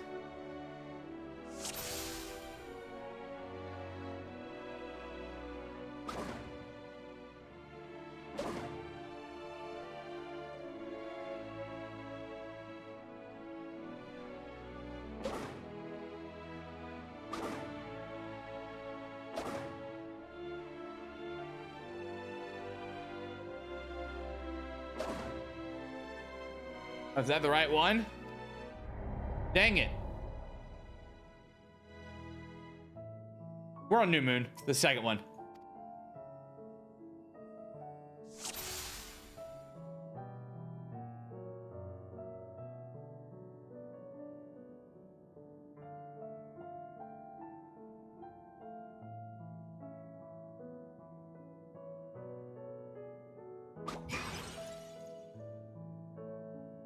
Ah, I got him.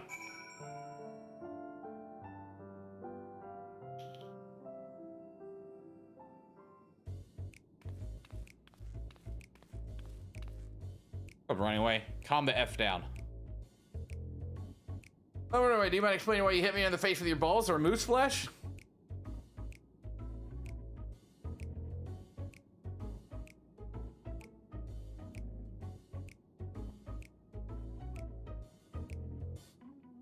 Told you that joke.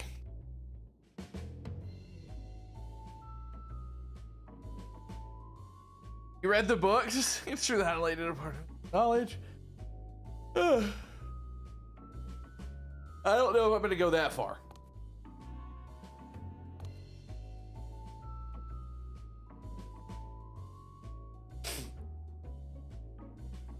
I'm being strung along here.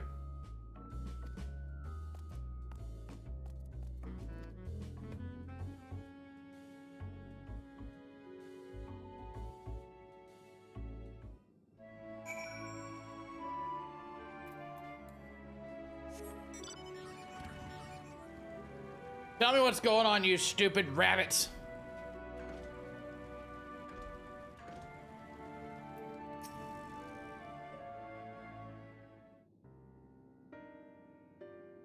I can neither find nor hear them. How did you fare? I found them. This one lied.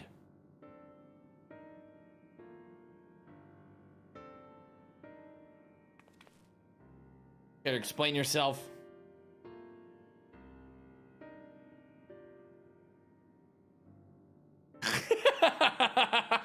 Right, Neptune? You bamboozled us.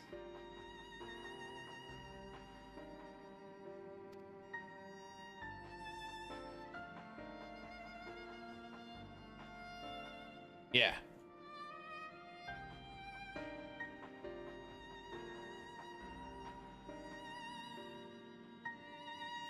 Yep.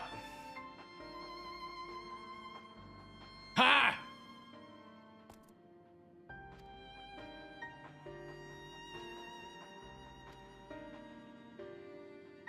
You two go look. And I'll go find Urianger. You're not wrong, Neptune.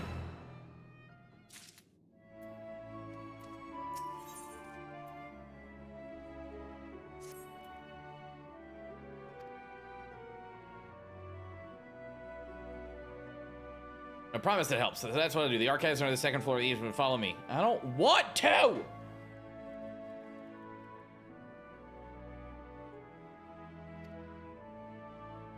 Want to go find Urianger.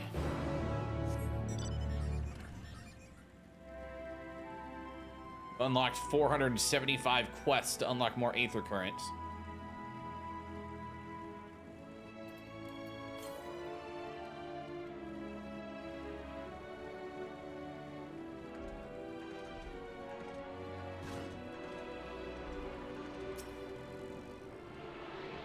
Let's do some Aether Currents real quick.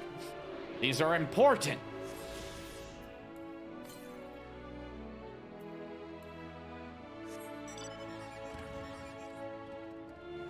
Okay, so it's gonna be over yonder. Yeah, I don't know if I'm gonna go as far as reading the books. In fact, I just need to get back into reading though. I haven't read anything in a while.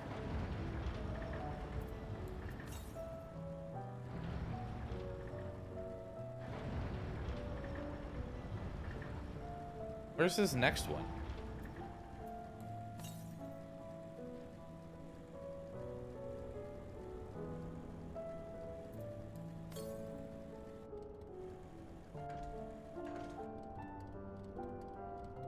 Above me? I think it's above me.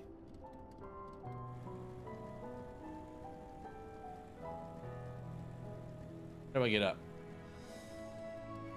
Gotta go up this way, right?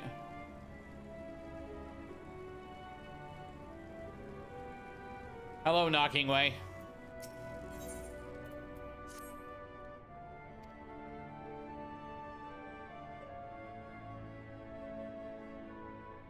Yeah, I'm on the first of the High Republic stuff, and I just haven't gotten far into the first one. It's really well written. I just don't sit down and read it.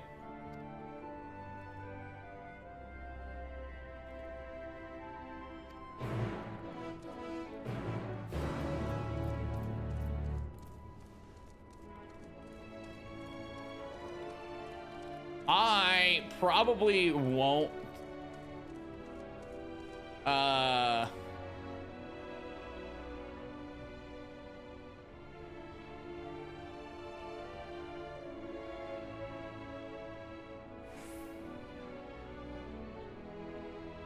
don't know if I'm gonna play Star Wars Eclipse because David Cage is an absolute piece of shit. with a, and I quote, I wanted to pull this up. In any case, in my games, all women's are whores.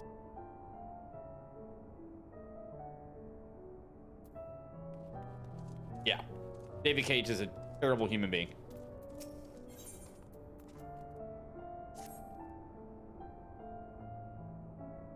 Why I haven't played anything from them. He also said his games are not made for gay people.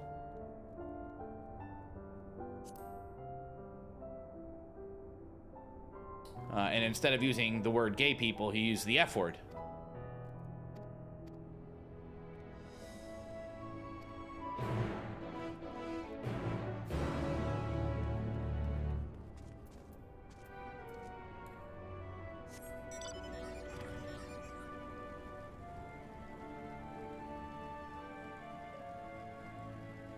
Yep.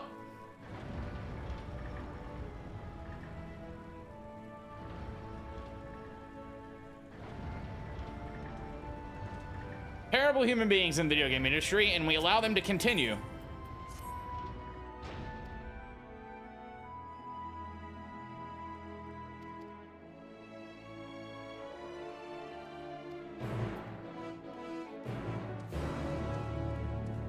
Do some Aether Current side quests real quick.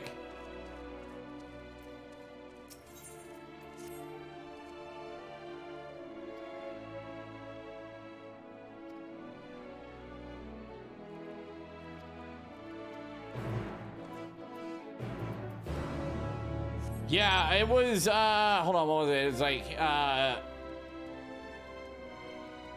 after he was sued for, imagine this, fostering a toxic workplace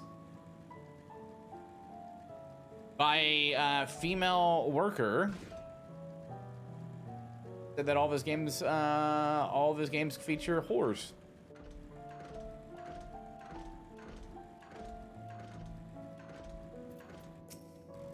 Great.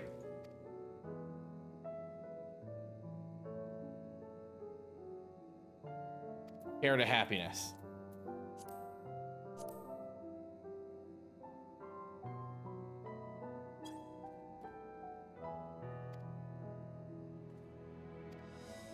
Okay.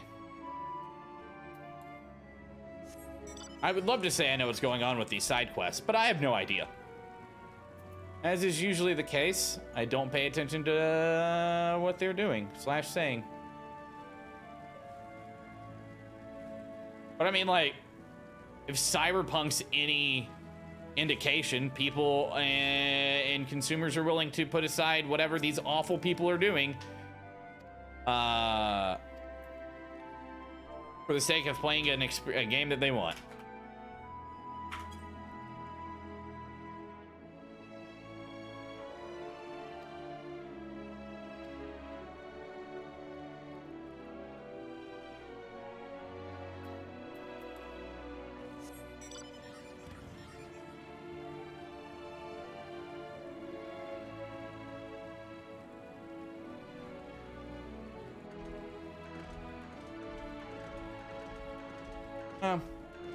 Unfortunately, that mindset is why they continue to get these games made.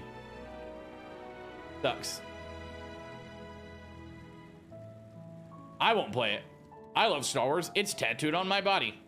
But I don't think they deserve my money or my time. Where are these? I need to go. Can you go inside or something? Ah.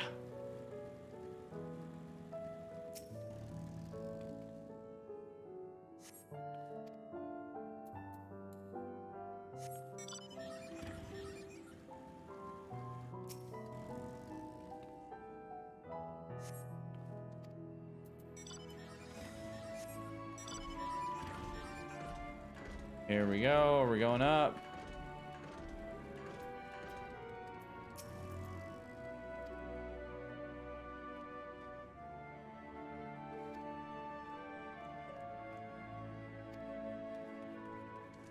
All right, where's this dude at? But yeah, I mean, until consumers actively actively take a stand against the toxicity in gaming, we're gonna keep getting this. We're gonna keep talking about how this awful person made this game that everyone loves and played. They're gonna be like, oh, that's bad, but it's something that I love and it was well made. Darn. And that's why people like David Cage are still in power. What was I supposed to say? Oh, I said the wrong thing.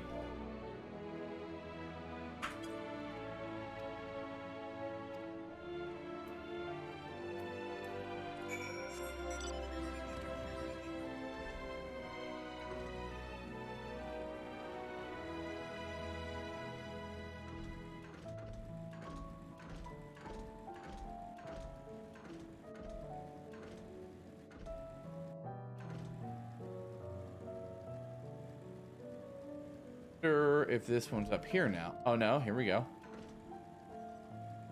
Up here?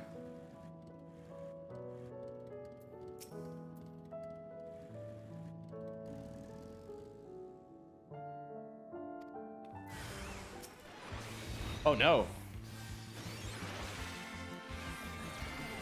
The battle music here.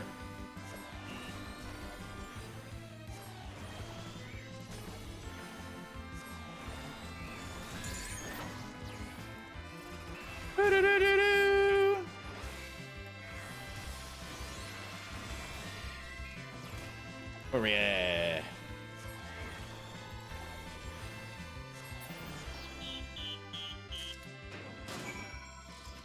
All right, so I'm done with that one. I'm done with that one.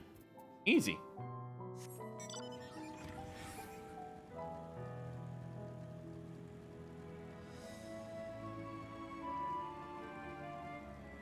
Onward to turn in the quests.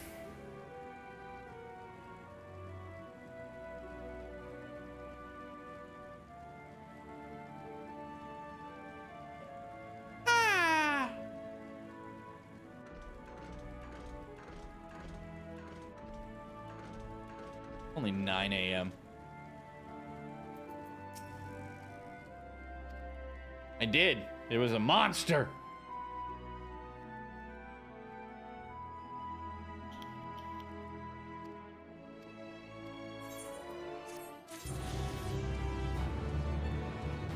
I was scared.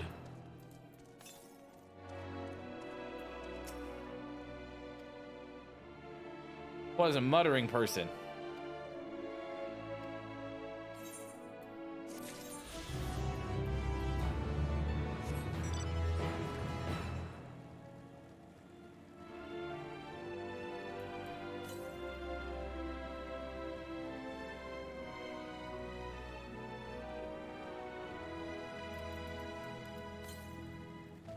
How do I get up there? Ah, I see it. Yep. I've uninstalled BattleNet from my PC.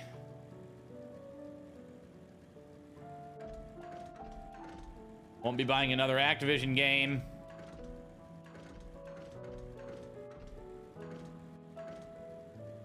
Not happening.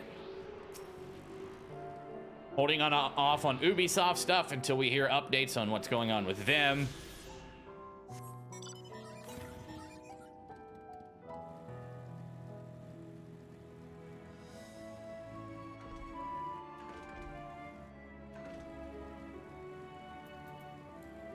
Just doing my part.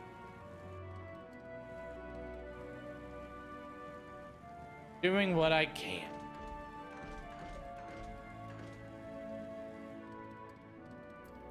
Where's it at?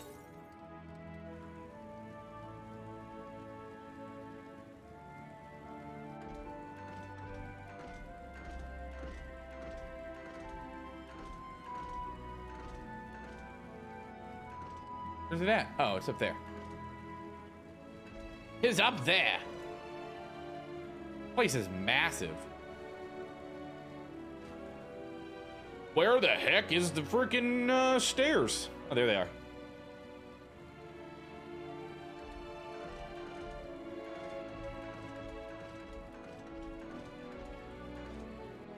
Stars.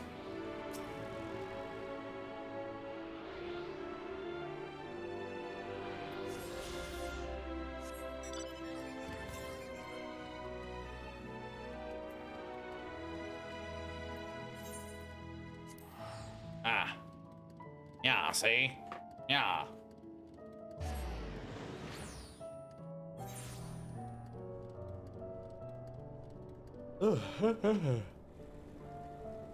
I'm not tired, you're tired.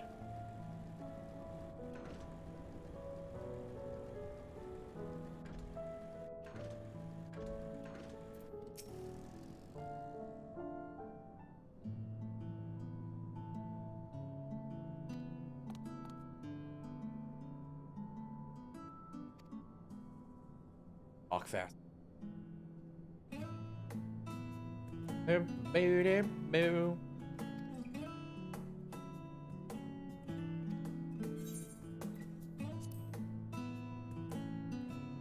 One of your friends told me to ask for you.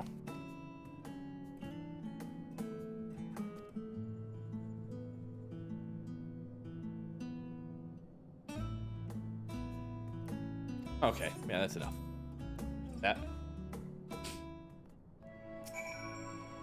That's quite enough of that.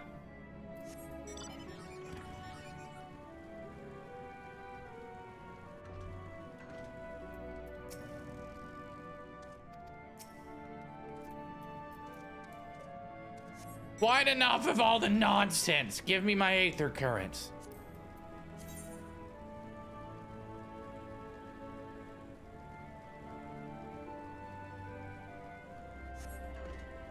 Yup. Yup. Only way it changes to hit them in their pocketbooks. Is there another one like right here?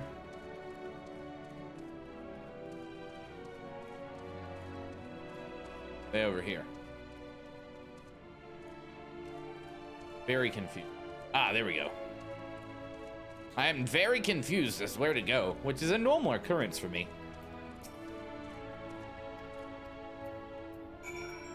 Perfect. Give me my Aether Current, you little bastard.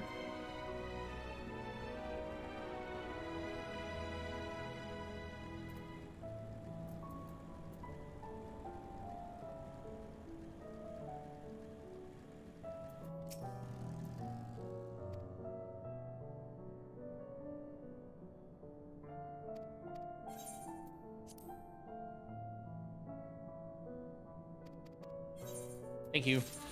Goodbye. You're the weakest link. Goodbye.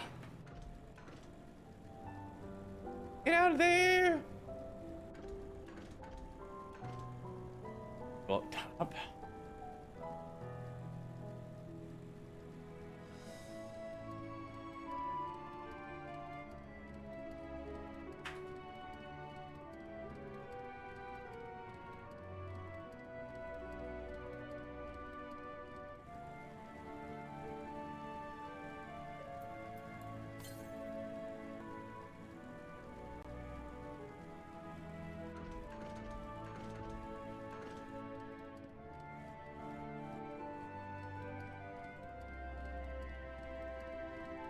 Where's it at?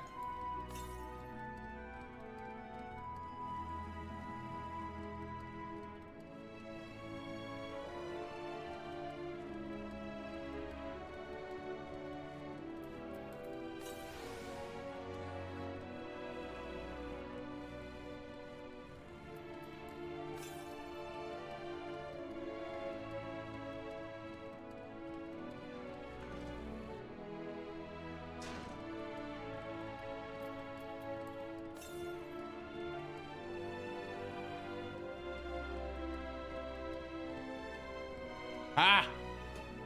You can't hide from me! This is why it takes me so long to do shit. I'm a completionist.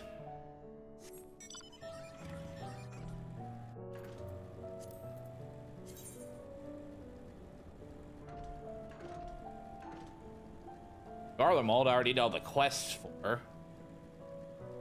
Here. Need to unlock more quests. That one. That'll give me this one probably. That's your final quest in the area.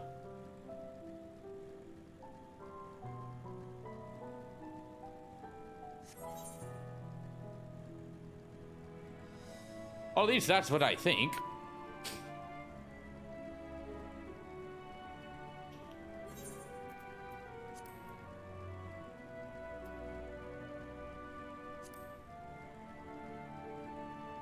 What do I know? Not a lot. Quite dumb.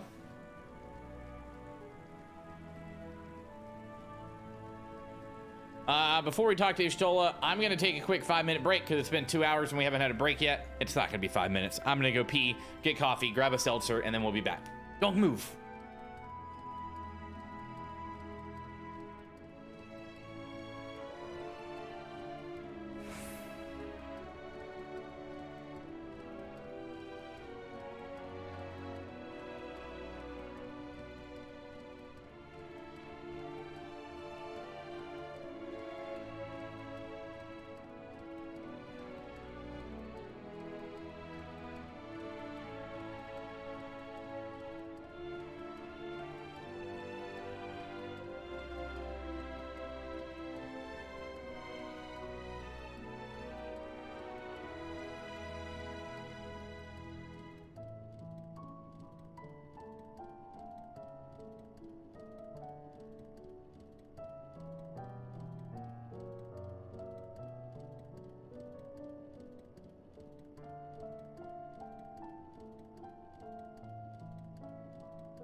I know we talked about it, but I want to start doing a question of the day, and this goes for if you're watching on YouTube or on Twitch. If you could turn one movie's universe into an MMORPG, which movie universe would that be?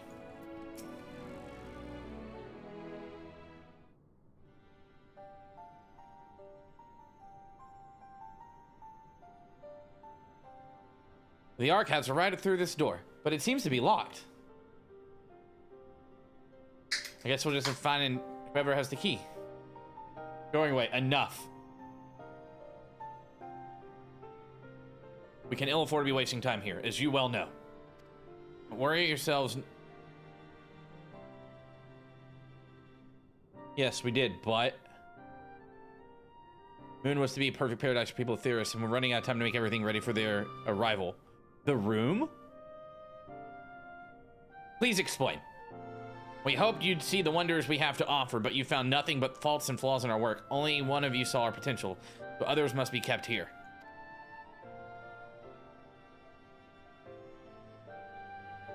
We can't put the planet at risk. Everyone except Uriana J. He understands what's at stake, what must be done. We miss justice growing way. Never have we described the notion of using the moon as a means of escape. That said, my heart breaks at the thought of abandoning Theros and her reflections to their doom. If there is a way to avert the final days, I wish to find it. We all do. We may fail, but our efforts would need to be at the expense of your plans. Would never be at the expense. Why would you take that risk? There's no room for ifs and maybes now. The people of Theros will escape here to the moon. They'll be safe, and we'll finally get to see all their happy, smiling faces. Sorry. Fifth Element. Ooh, that'd be a good one. What? Do what you must. Try not to hurt them. Oh god, I'm gonna kill you.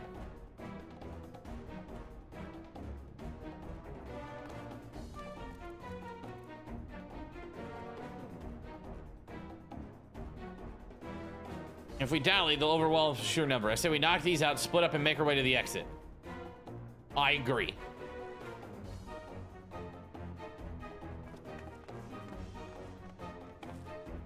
Oh, you about to get fucked on.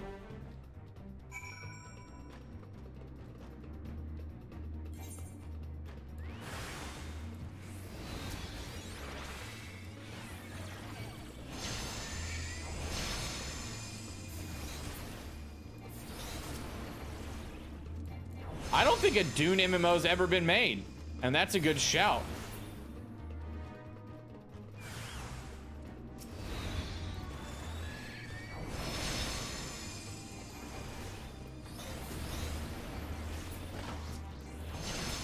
I think that'd be a good one. The Room as an MMO would be hilarious. Who's your character? Tommy Wiseau.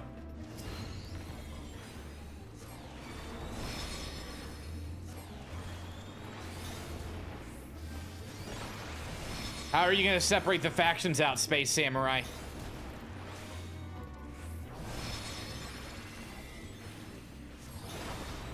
Dune would make a good one. Fifth Element, how would you split that? How would you build a Fifth Element MMO, though? Would you think that'd be similar to SWTOR, different planets, flying things, all that good jazz?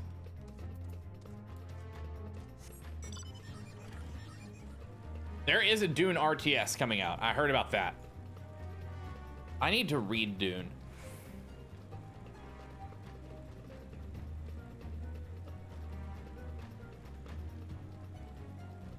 I need to. I needs to do it, chat.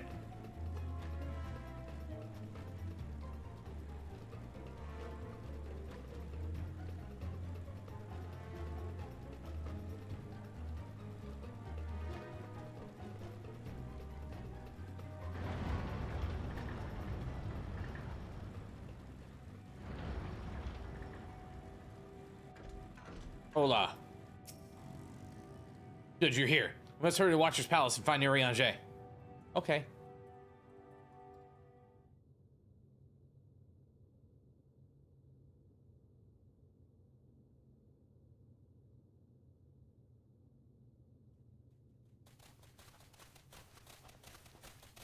And what, pray tell, do we seek at the Watcher's Palace?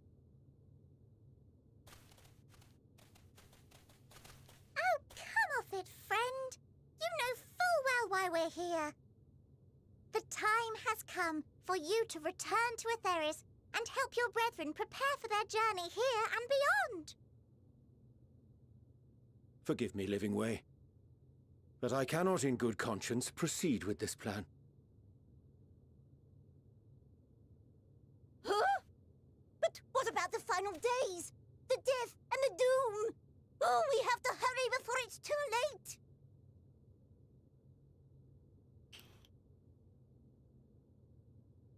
Your unflagging commitment to your duty is endearing, to say the least.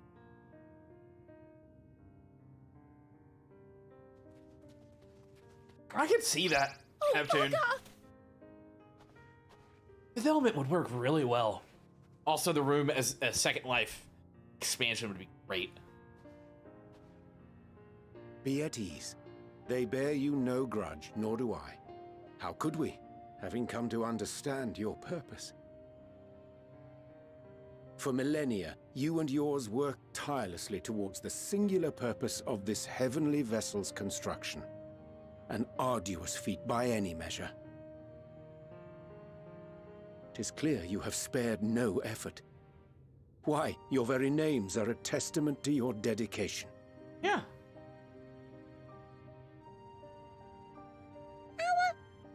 Our names? I'm not sure I understand what you're getting at.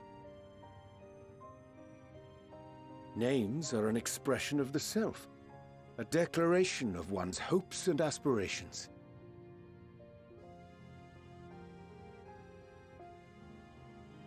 Your use of contemporary, uncomplicated nomenclature doth ensure clarity of purpose. there can be no doubt that your love for the people of Aetheris is boundless and pure.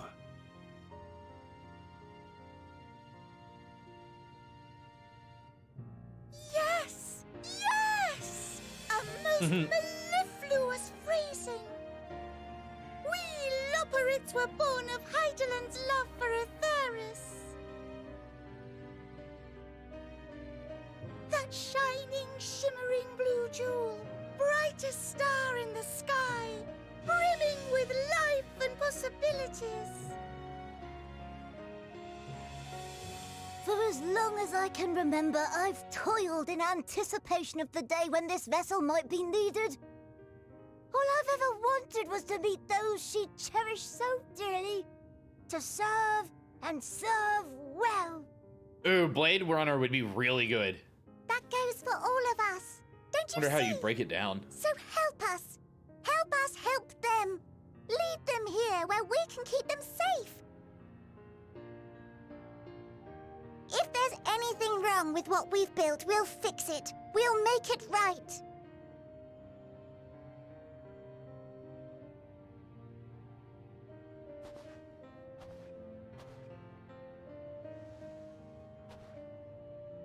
Your works want not for repair.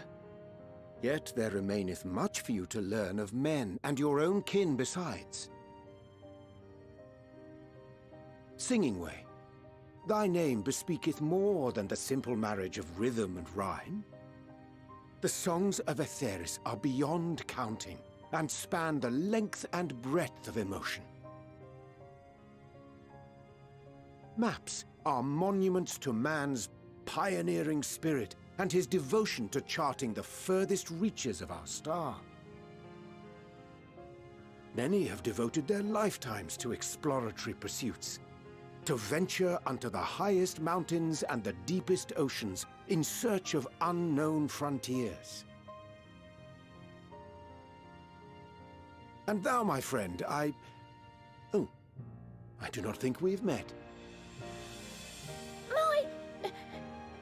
My name is Pudding Way.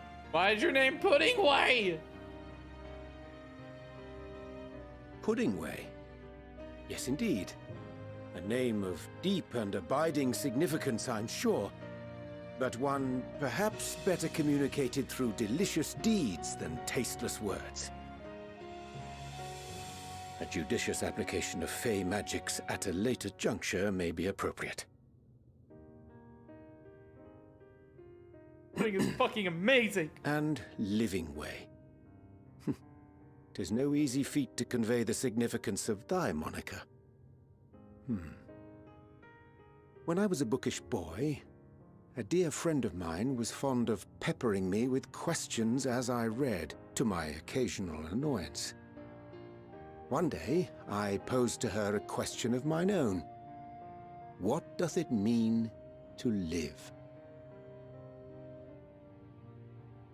After much contemplation, she proffered this answer. The anticipation of a half-read story's conclusion. The hope today's mistake may serve as tomorrow's lesson. The wish that a new acquaintance may one day call thee friend. She believed it to be all these moments and more.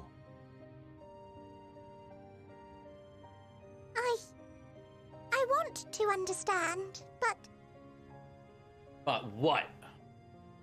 I, too, still labor to find mine own answer. 'Twould be my pleasure to assist you and yours in embarking on a journey of self-discovery and enlightenment.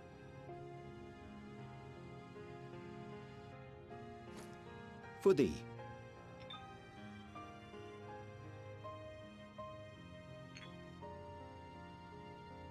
Ink as blue as the waters of Aetheris. Made in haste, though I assure thee, the quality has not suffered for it. The people need not be persuaded by honeyed words. Nay, I have faith they shall do what is right in due course. Until they do, I beg your patience, friends. And with that ink, let us fill the empty pages of Living Way's compendium.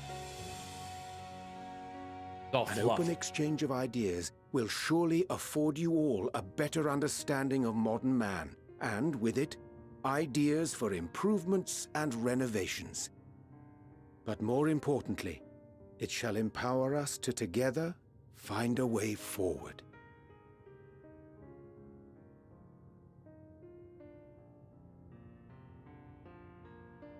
I hope you're right. Thank you for this lovely gift.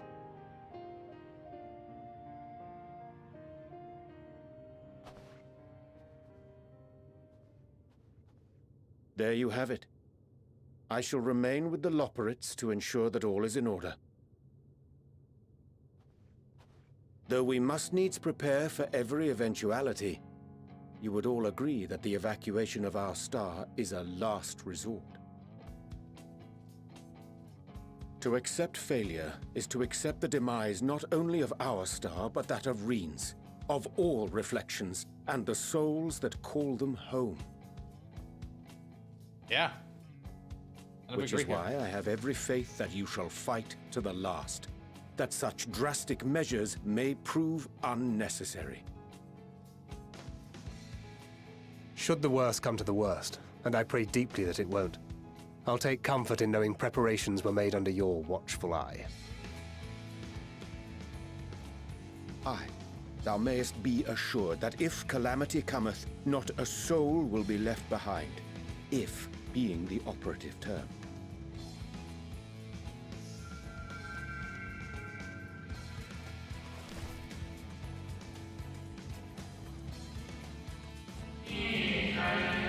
How came it into your possession? Don't ask questions.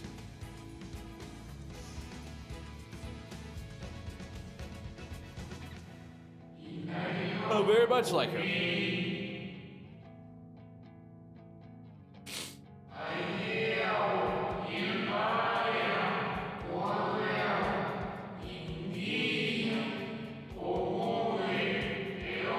Bro, everything's a mystery to us.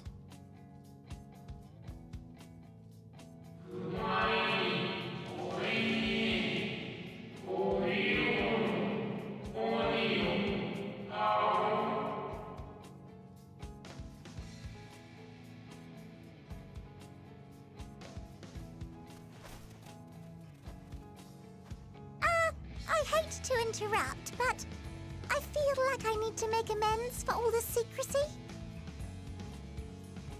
Think nothing of it. We haven't been the most gracious of guests. Do convey our apologies to Growingway and the others. Yeah, the others. But of course!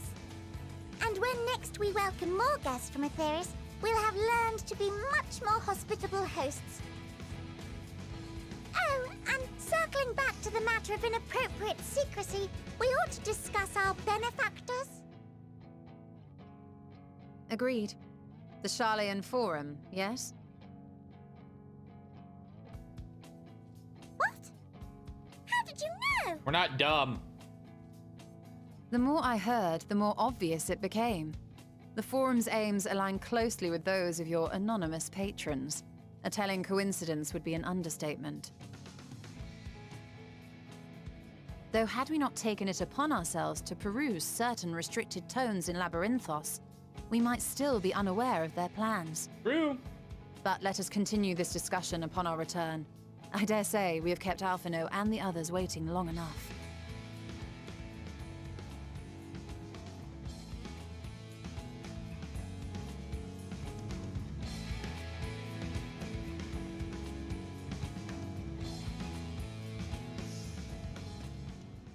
Hell yeah.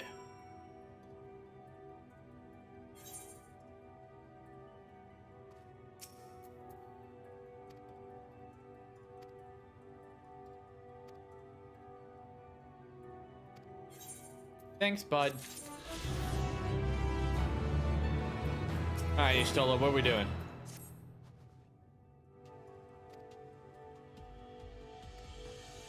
Tower of Babel.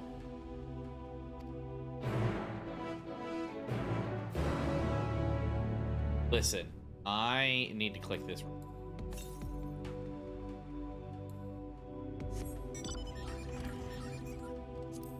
Aether current. We missed one here.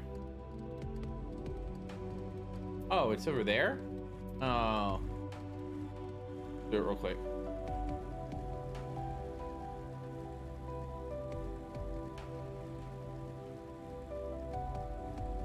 We can fast travel back. I don't like having active quests, chat. I don't like it. I don't like it one bit.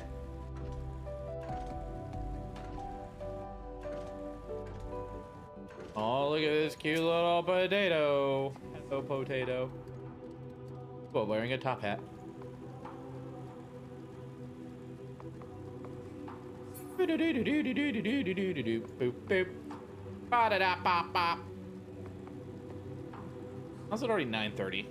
I disagree with this.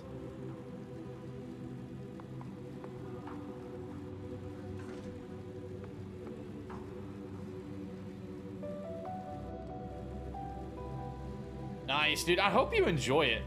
I went to the movie theater. What did I go see?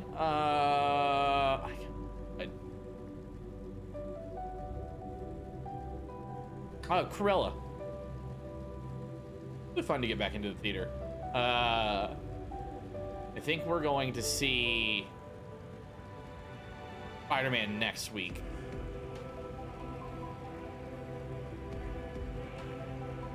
I can still get tickets to go today, but just not going to. Too busy with work. Run. Leave me alone.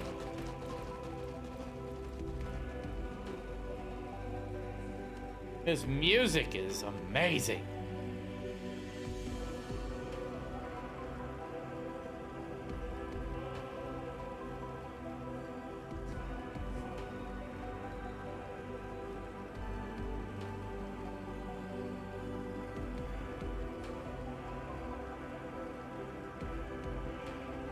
How does one get up here?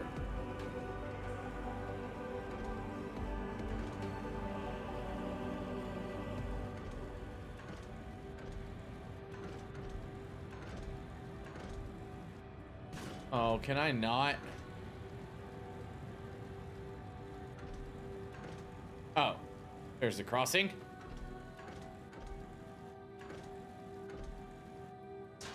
Easy peasy. Look at how quick I figured it out. Oh my god! It's cracked!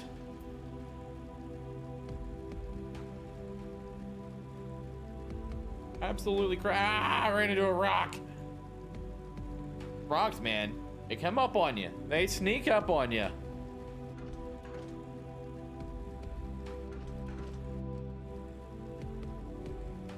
Get up there.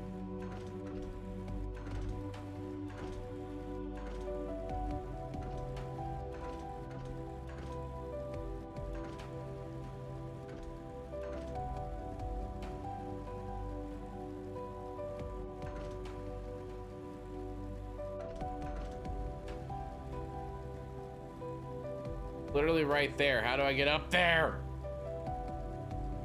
Hate this planet. I'm done. I hate it.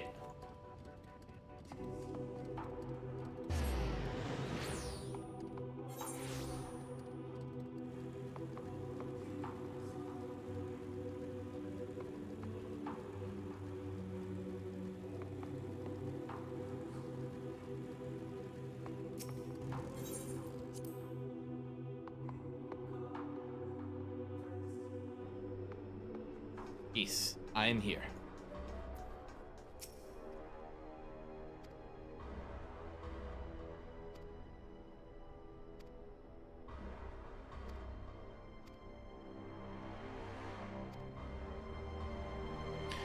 That anyone in a position of responsibility should we need to be told as such, but it bears repeating. Anyways, first things first, the camp broken glass.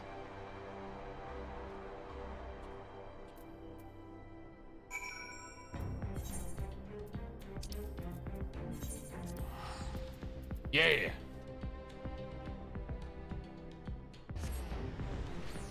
Ugh.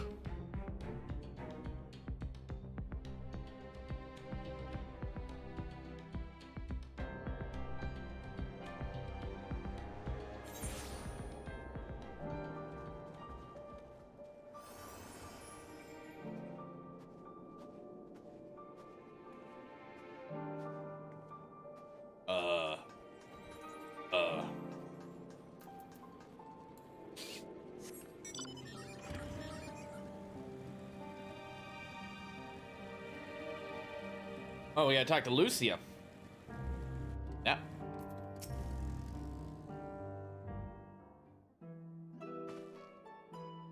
Good to see you again. No worse for your lunar adventure, I hope.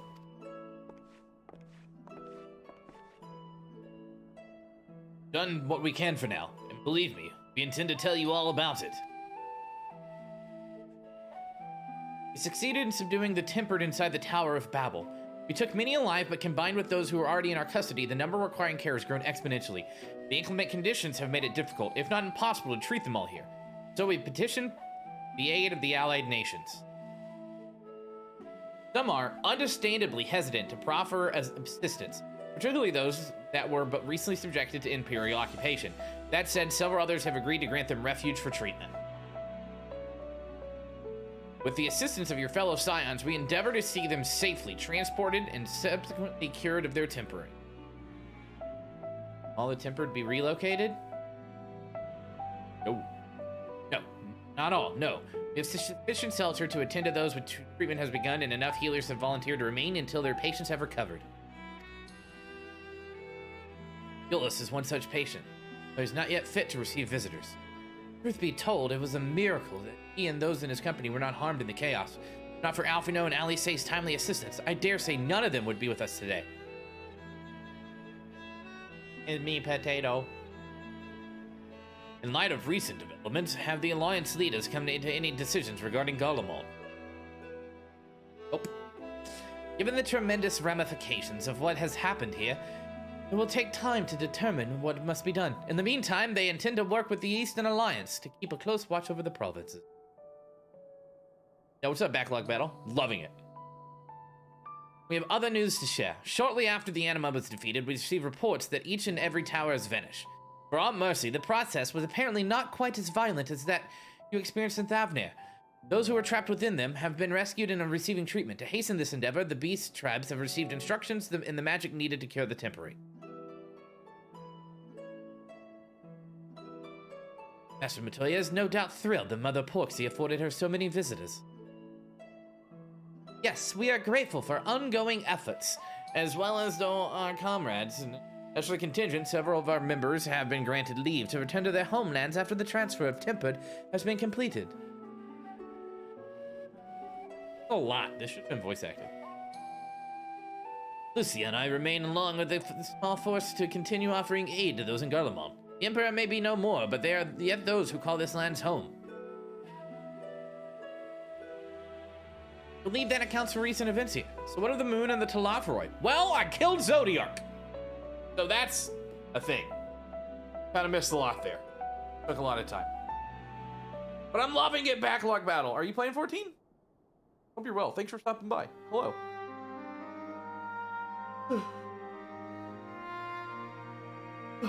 Final days, gods, I prayed your victory and mark an end of our troubles. There is still much we do not know, but the Alliance leaders must be told. Would you be willing to contact them in our stead? Yep. Yes, of course. I will send forth word. We'll also see British fellows with present duties that they may return to Charlian. Your energies are better spent finding a means to avert the coming apocalypse. Your fellow sire, you'll be happy to hear that Mistress Kyles, though still in the mine, has been moved to Boundus and Exit. Thank you. I look forward to seeing them both upon our return. Let us be on our way, then. Okay. One last thing, if I may. After your confrontation with Zodiac, you said Xenos took his leave. In all likelihood, has returned here to Garlemald.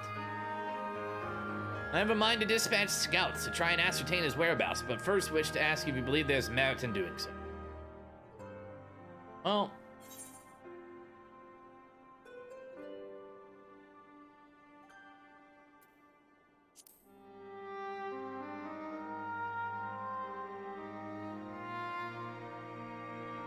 mayhap you're right.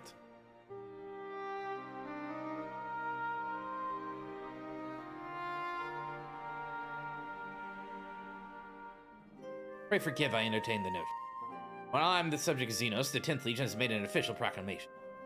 It announced the Crown Prince and condemned his role in the Empire's downfall.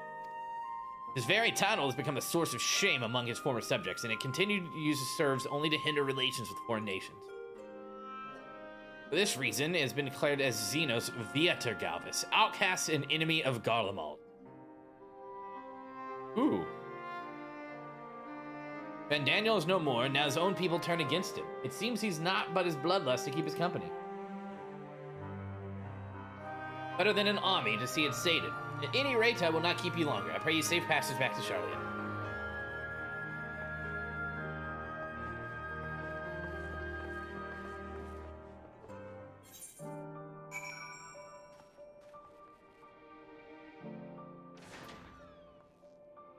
What to do here?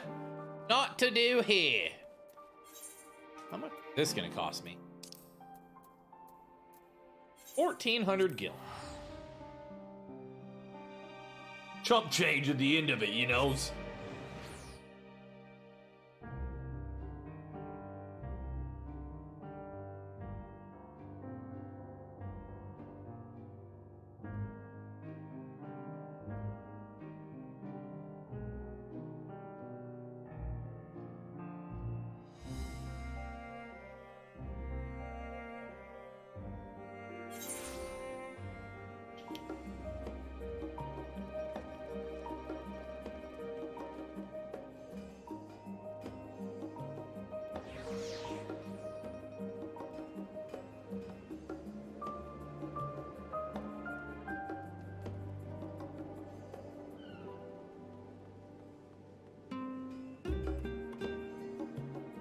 Yeah, it depends on your theaters too. I know Alamo Drafthouse, at least whenever I went, was very good at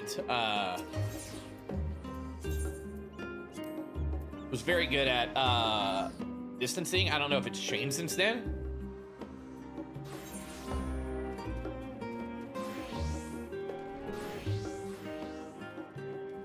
Hello, Cryo. Welcome back. It was plain to see if cause don't share a word. For that I apologize. Hyde only called to me that day when you entered the Tower of Babel.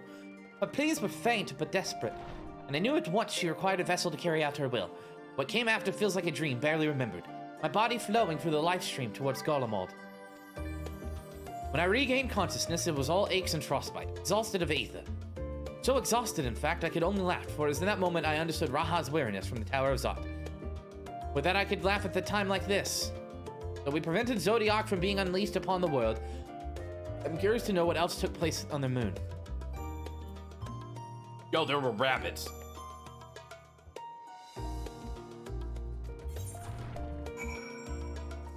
I do believe I probably go in here.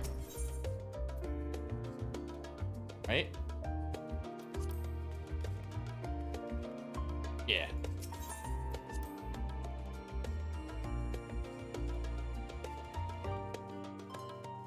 I need to pee real quick. Coffee's going right through me.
Ain't like No Way Home opening day. It was...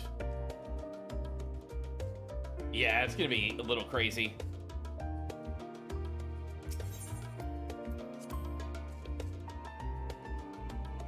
Let us continue with the story. I feel like we've made good progress in the story. The moments when you don't level fast, it's a big chunk, and then you get a couple levels. No?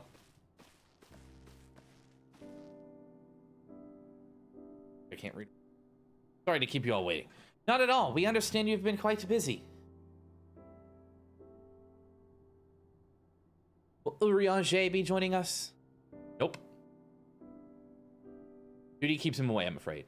Though Nelto can explain why better than I. He tell you everything that happened.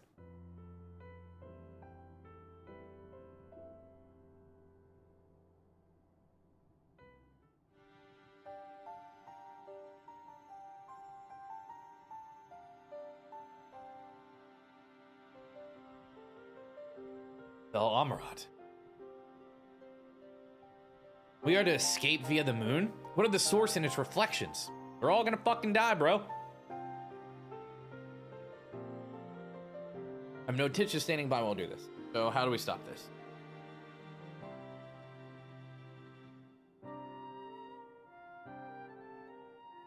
Stagnant as was the case in the time of Amarat, the solution would be to alter the flow of aether throughout this entirety of the star.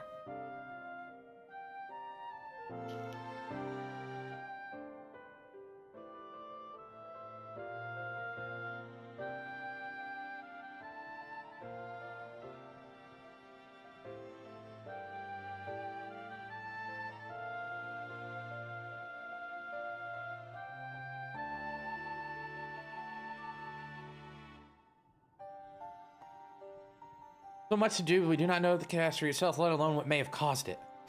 Final days were marked by the corruption of the Amarantines' creation magics, but we command no such power, which invites the question, what havoc is in store for us? If we knew that much, perhaps we could draw some parallel with the events of the past, and thereby form some semblance of a plan. Perhaps we should start with the Forum then. Having worked with the Leopards in secret all this time, there's surely more they can tell us. Forgive the interruption, but I've got news. The Forum is holding a public assembly in the plaza, some sort of announcement. What is Father up to now? There's only one way to find out. Nope. Foreboding music. Always good.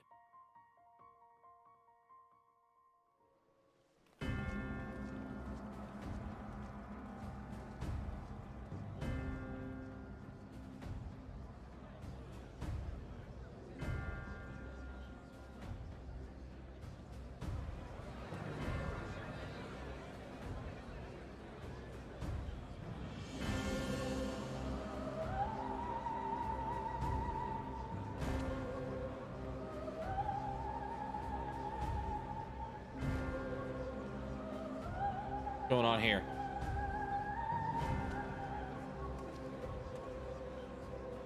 Order! Order, I say!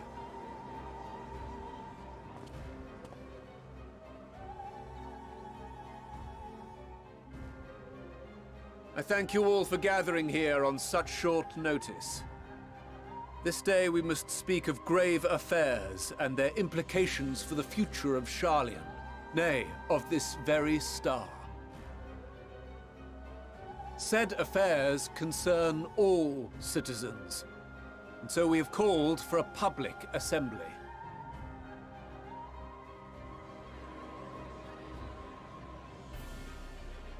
You may have heard rumors of the Telophoroi, and the havoc these madmen wreak abroad. Under normal circumstances, we would pay little heed to petty disturbances outside our borders. The final days, however, are another matter altogether. For we dare not ignore these prophetic words of Eld. The End-Bearers will come, ushering chaos and calamity. The final days descend and devour the very star. Oh, fun! I've never heard this prophecy. Is it true? Will all that really happen? Calm yourselves. The time has come to speak of the Forum's most sacred duties. I don't like these guys. Very wary of what they're about to say.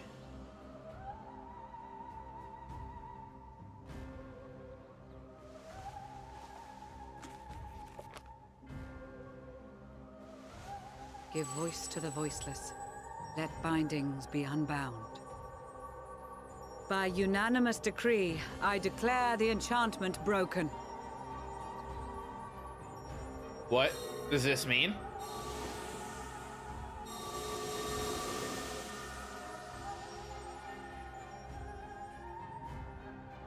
Oh, they can speak now. Master Leveilleur, if you would. Very well. Getting real.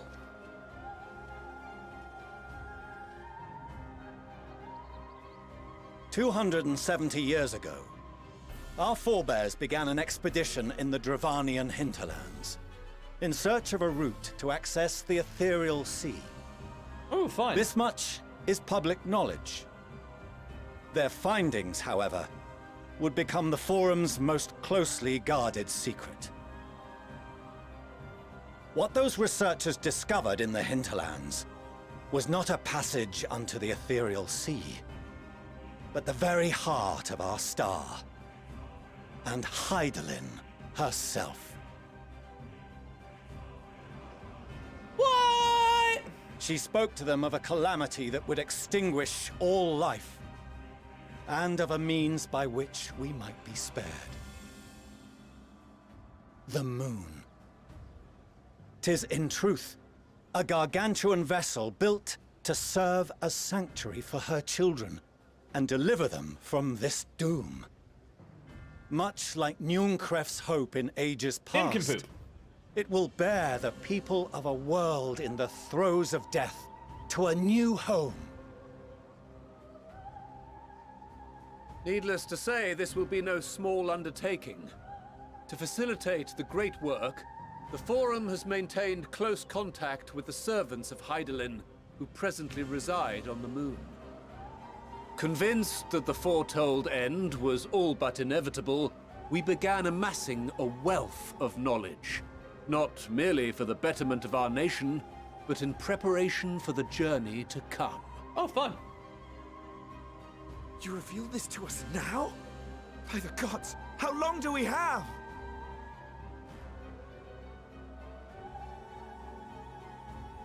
While we cannot say with certainty, we believe the hour to be nigh.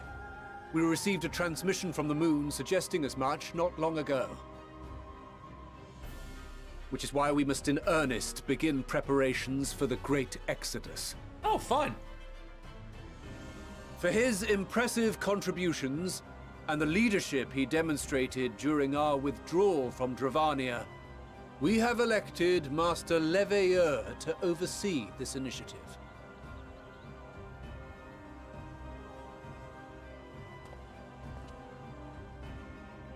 Fellow scribes and scholars, my countrymen, we face a threat of unprecedented scale.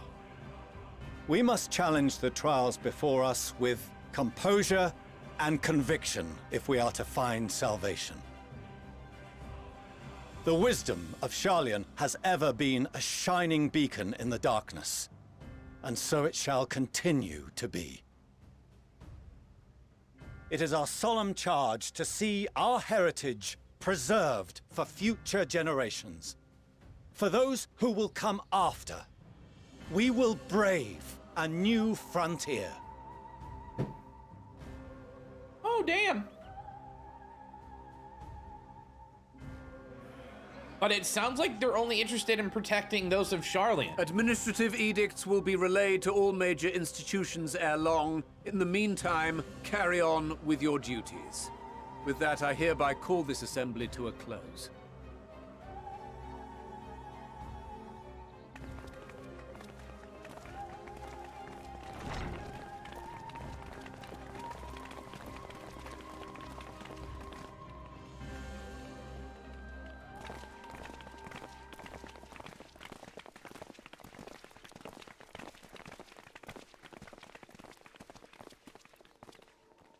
Do you remember what Mother told us when we visited home? That it wasn't until after we were born that Father seemed to lose himself in his work. If that great work of his was the evacuation of this star, then Yes. It wasn't for his benefit.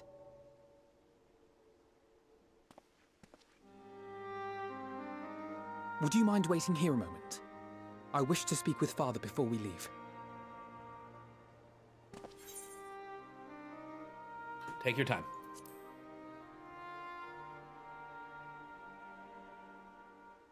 Thank you.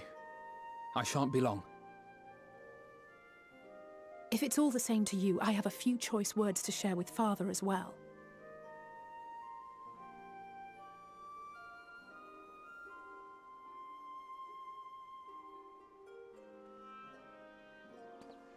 We get to hear it?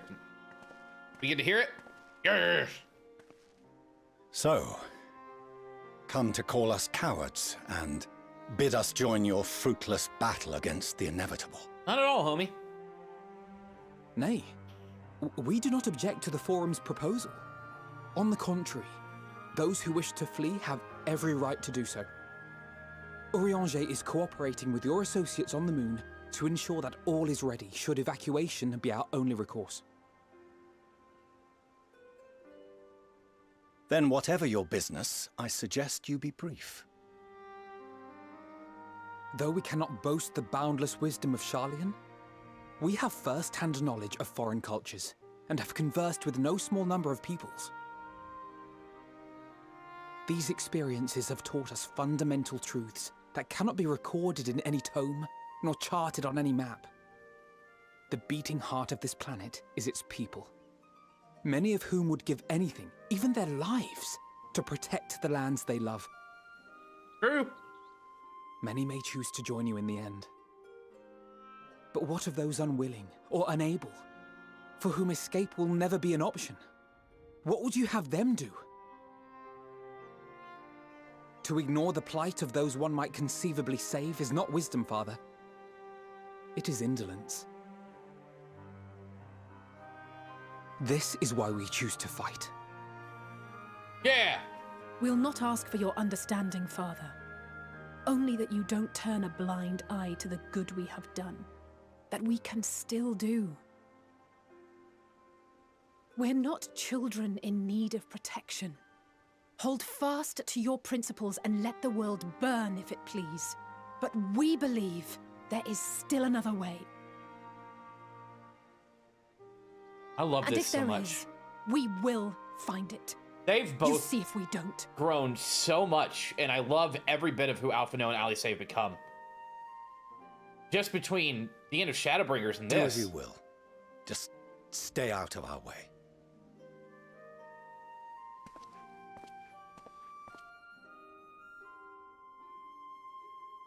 Ah, the character development's so good.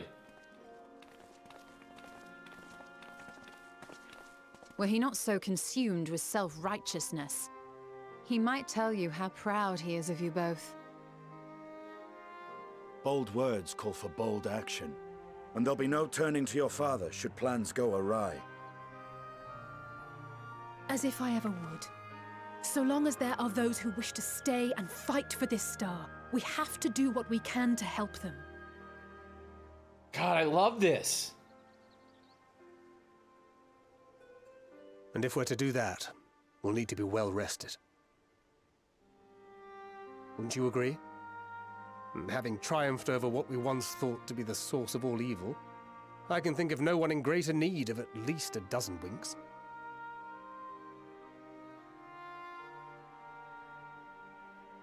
Shall we then? To the Annex, to prepare for tomorrow.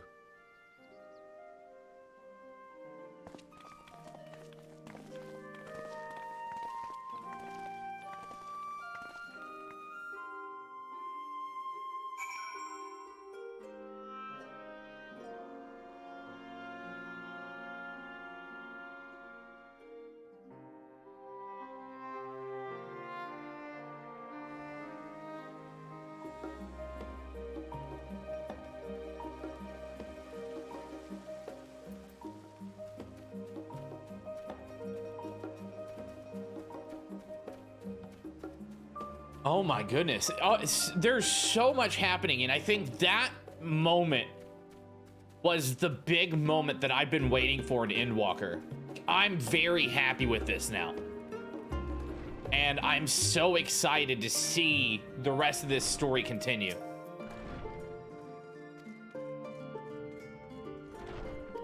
Why now? Why us? Why wonder? There's no use fretting over the cosmic morality of lack thereof. We're here, and we'll get through this together. Who knows? Maybe my luck will rub off and we'll grant a narrow escape. There's no harm in praying for as much. Amber awaits. Peace.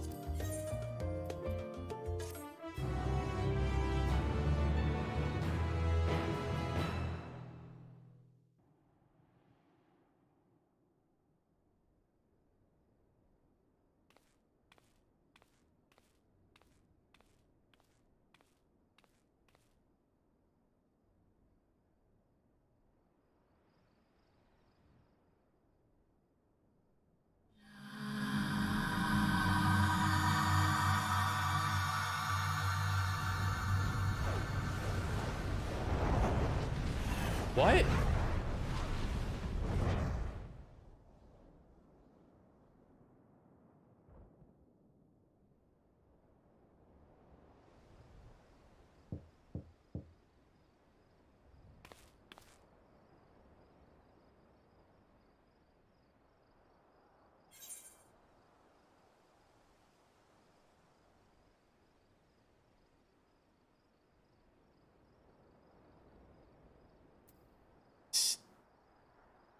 Ishtola.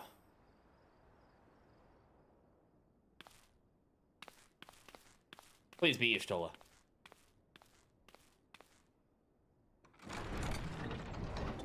Oh, I got to pick who it was.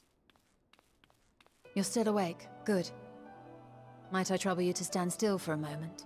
Maybe. What are you doing?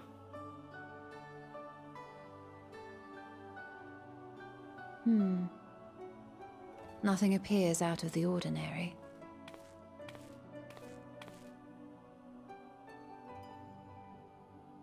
A precautionary measure. You will recall that serving as a vessel for abundant light in the First very nearly ended poorly. Yeah, that's true. I almost In died. your recent battle on the moon, you were almost certainly exposed to similar, if not greater, forces. Fortunately, from what I can see, you and your ether are none the worse for wear. Would that Reen were here to confirm my assessment. To think you actually found yourself in a direct confrontation with Zodiac. I know, and I killed him. As if Xenos gallivanting about in your body was not misfortune enough. Did you so grossly offend every single deity in a past life that they saw fit to place a curse upon your soul? Yeah, so that's a good question. Forgive me. That was in poor taste. I recall vividly how battered and broken it was in the depths of Amarant. Would that you could have seen it with your own eyes. Mayhap then you would understand why the greater part of me is glad you did not. It was a horror beyond description. Promise me you will be careful, that you will seek my counsel if you feel unwell. That puts my heart at ease, if only a touch. I suspect it will grow colder as the night wears on, so do be sure to stay warm. Sleep well, and may the shadows keep you. Kind of just fluff text right there, really.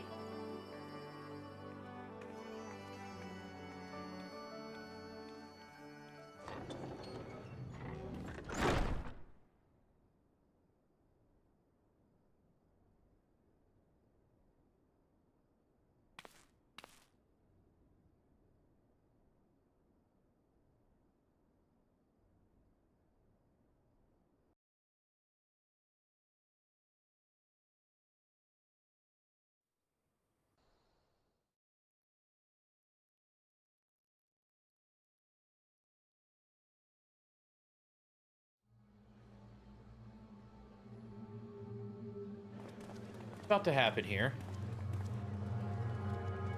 Music seems rather ominous.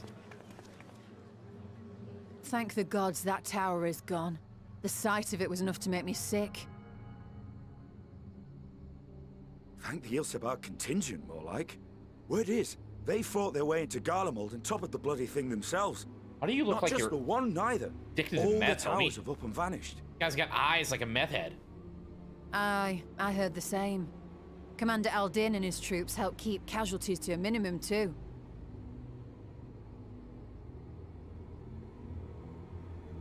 But is it true they brought back tempered Garlean soldiers?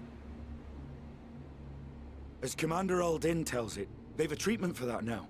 But don't you worry. Cured or not, they've no plans to bring them into the city proper. I see. Well, that's a relief then. I know we've brothers and sisters among the lot, but I can't say I'm eager to welcome them home. Who art thou? Wanted to think about it for a while yet. They're to be looked after in Alagana for the time being.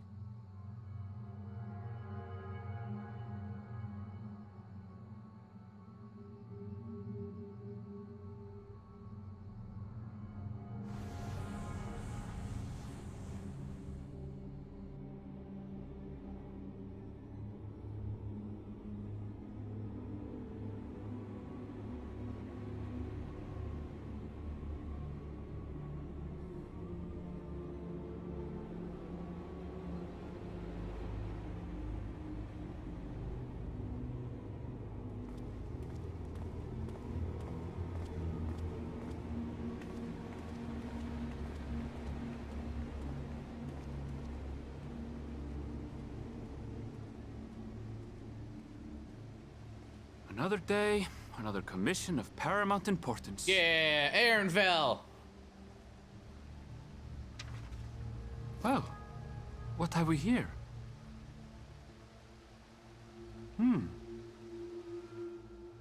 This guy. Whoa. Hey, are you all right? Aaronville, if you get hurt, I swear.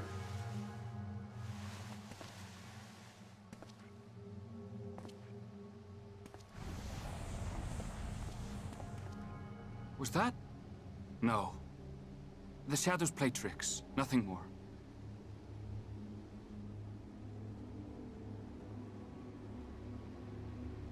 The towers are gone, and the Garlean threat is abated.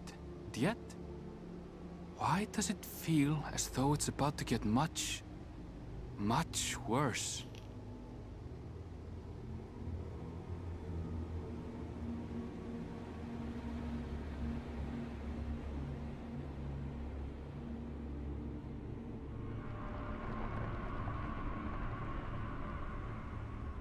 What the hell?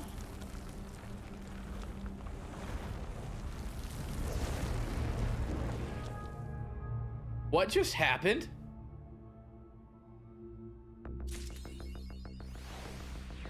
Totoro, what do you gotta say?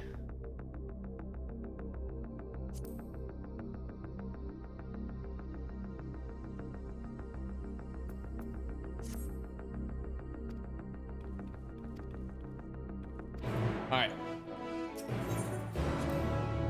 I think it's so weird that like that upbeat quest accepted text or is there.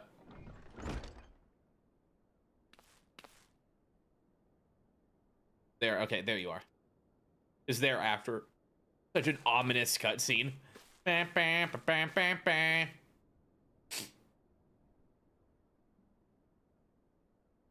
Our worst fears have come to pass, but moments ago we received grim tidings from our contact at Rods at Han. Vile beasts have appeared as if out of nowhere, claiming one victim after the next. What's more, they say the very sky burns above them. What? No. Good gods, are the final days already upon us? It appears so, sadly. That is all the information we have at present. No doubt the people of Rods at Han are busy fighting for their lives. Then we must go at once. They need our help. Yes. Agreed. Kryl, you're the best to remain here with Totoro. Gather what knowledge you can. You're in no condition for the long journey, I imagine. Afraid you're right. Very well. Similar phenomena may have been observed elsewhere, and if so, we must know about it at once. That's you, Tadaru. Haru. Be safe out there. Cool.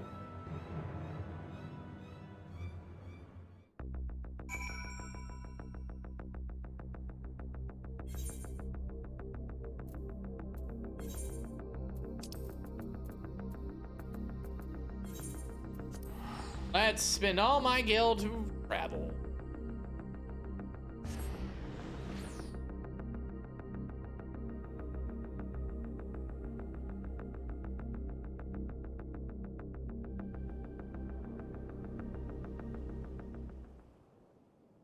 And lo, vile beasts did rise.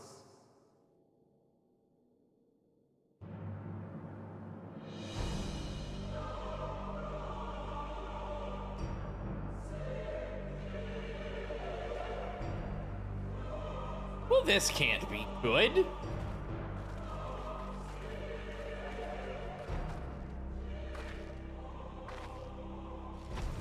Leaving naught in their wake but blood and ash. Sun scorches earth and boils seas. And our sins ascend unto the heavens. Three dooms to unmake all we were. Oh, wow. Oh no! Our world! It's broken! The sky burns. The final days are truly upon us. My friends, I trust you have heard the news. We have. What can you tell us of the situation, Your Excellency?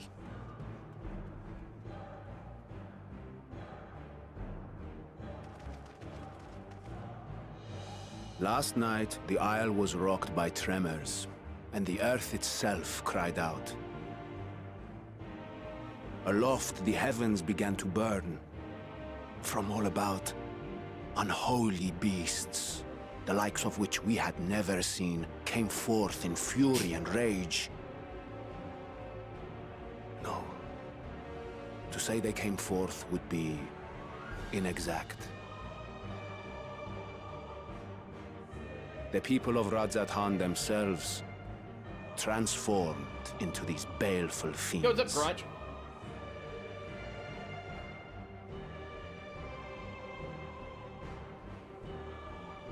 I do too, Space Though the Samurai. It's really phenomenon nice. was observed Nice. throughout our lands, the first creature, the largest and most dreadful of the lot, wrought havoc upon us here in our fair city. Though they bear superficial resemblance to divinities of legend, they are ungodly abominations. The people decry them as blasphemies. The Large One's rampage has since taken it to the northern reaches of the island. I mean to dispatch our radiant host in an attempt to quell the threat. Ooh. And what of Vritra? Vitra too makes for the north of his own accord, and yet he knows the blasphemy and its minions were but yesterday his beloved people. I pray his boundless compassion and mercy does not deter him from taking unenviable but necessary action.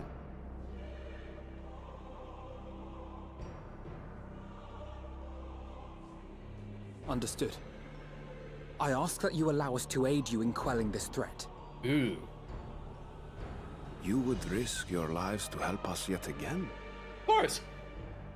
I have no I'm a good words to potato. express my gratitude. Our regiments approach the north from several directions, with a number of units set to depart from the docks of Yedlimad. They will make landfall in an area of dense jungle, where one can expect to encounter dangers even beyond the fell beasts we hunt. I leave you to your preparation. You will find me at the docks when you are ready to depart. Yeah.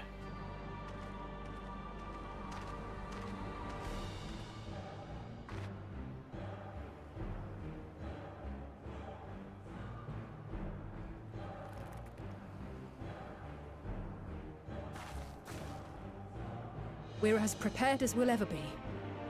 Let's go. Let's go! Let's save the world again!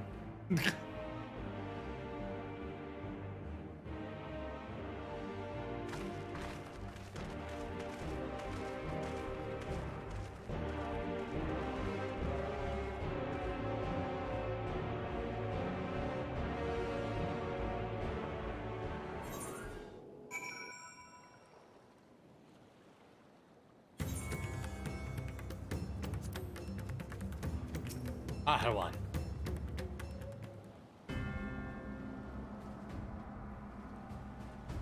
Everyone is assembled, yes? I thank you for lending us your aid in our battle against the blasphemy. Let's review our plan of attack. I would have you board this boat and circle around to the north side of the island. There you'll find a dense jungle we call Vanaspati. It's a sacred wood, home to many temples and a number of villages. Verta and the Radiant hosts have gone there ahead of us. This is gonna be the next dungeon. I ask that you join them and do all in your power to destroy this blasphemy. Okie dokie, Schmokey.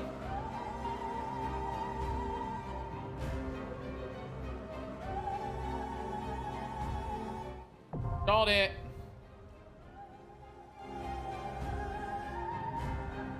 Good thing that's a great place to stop so that I can, because it's probably gonna take 20-30 minutes and I need to get some stuff done before work, but that's fine. This is a great place to stop. We will be back tonight at around 8 or 8:30 Central. Oh, maybe, hold on.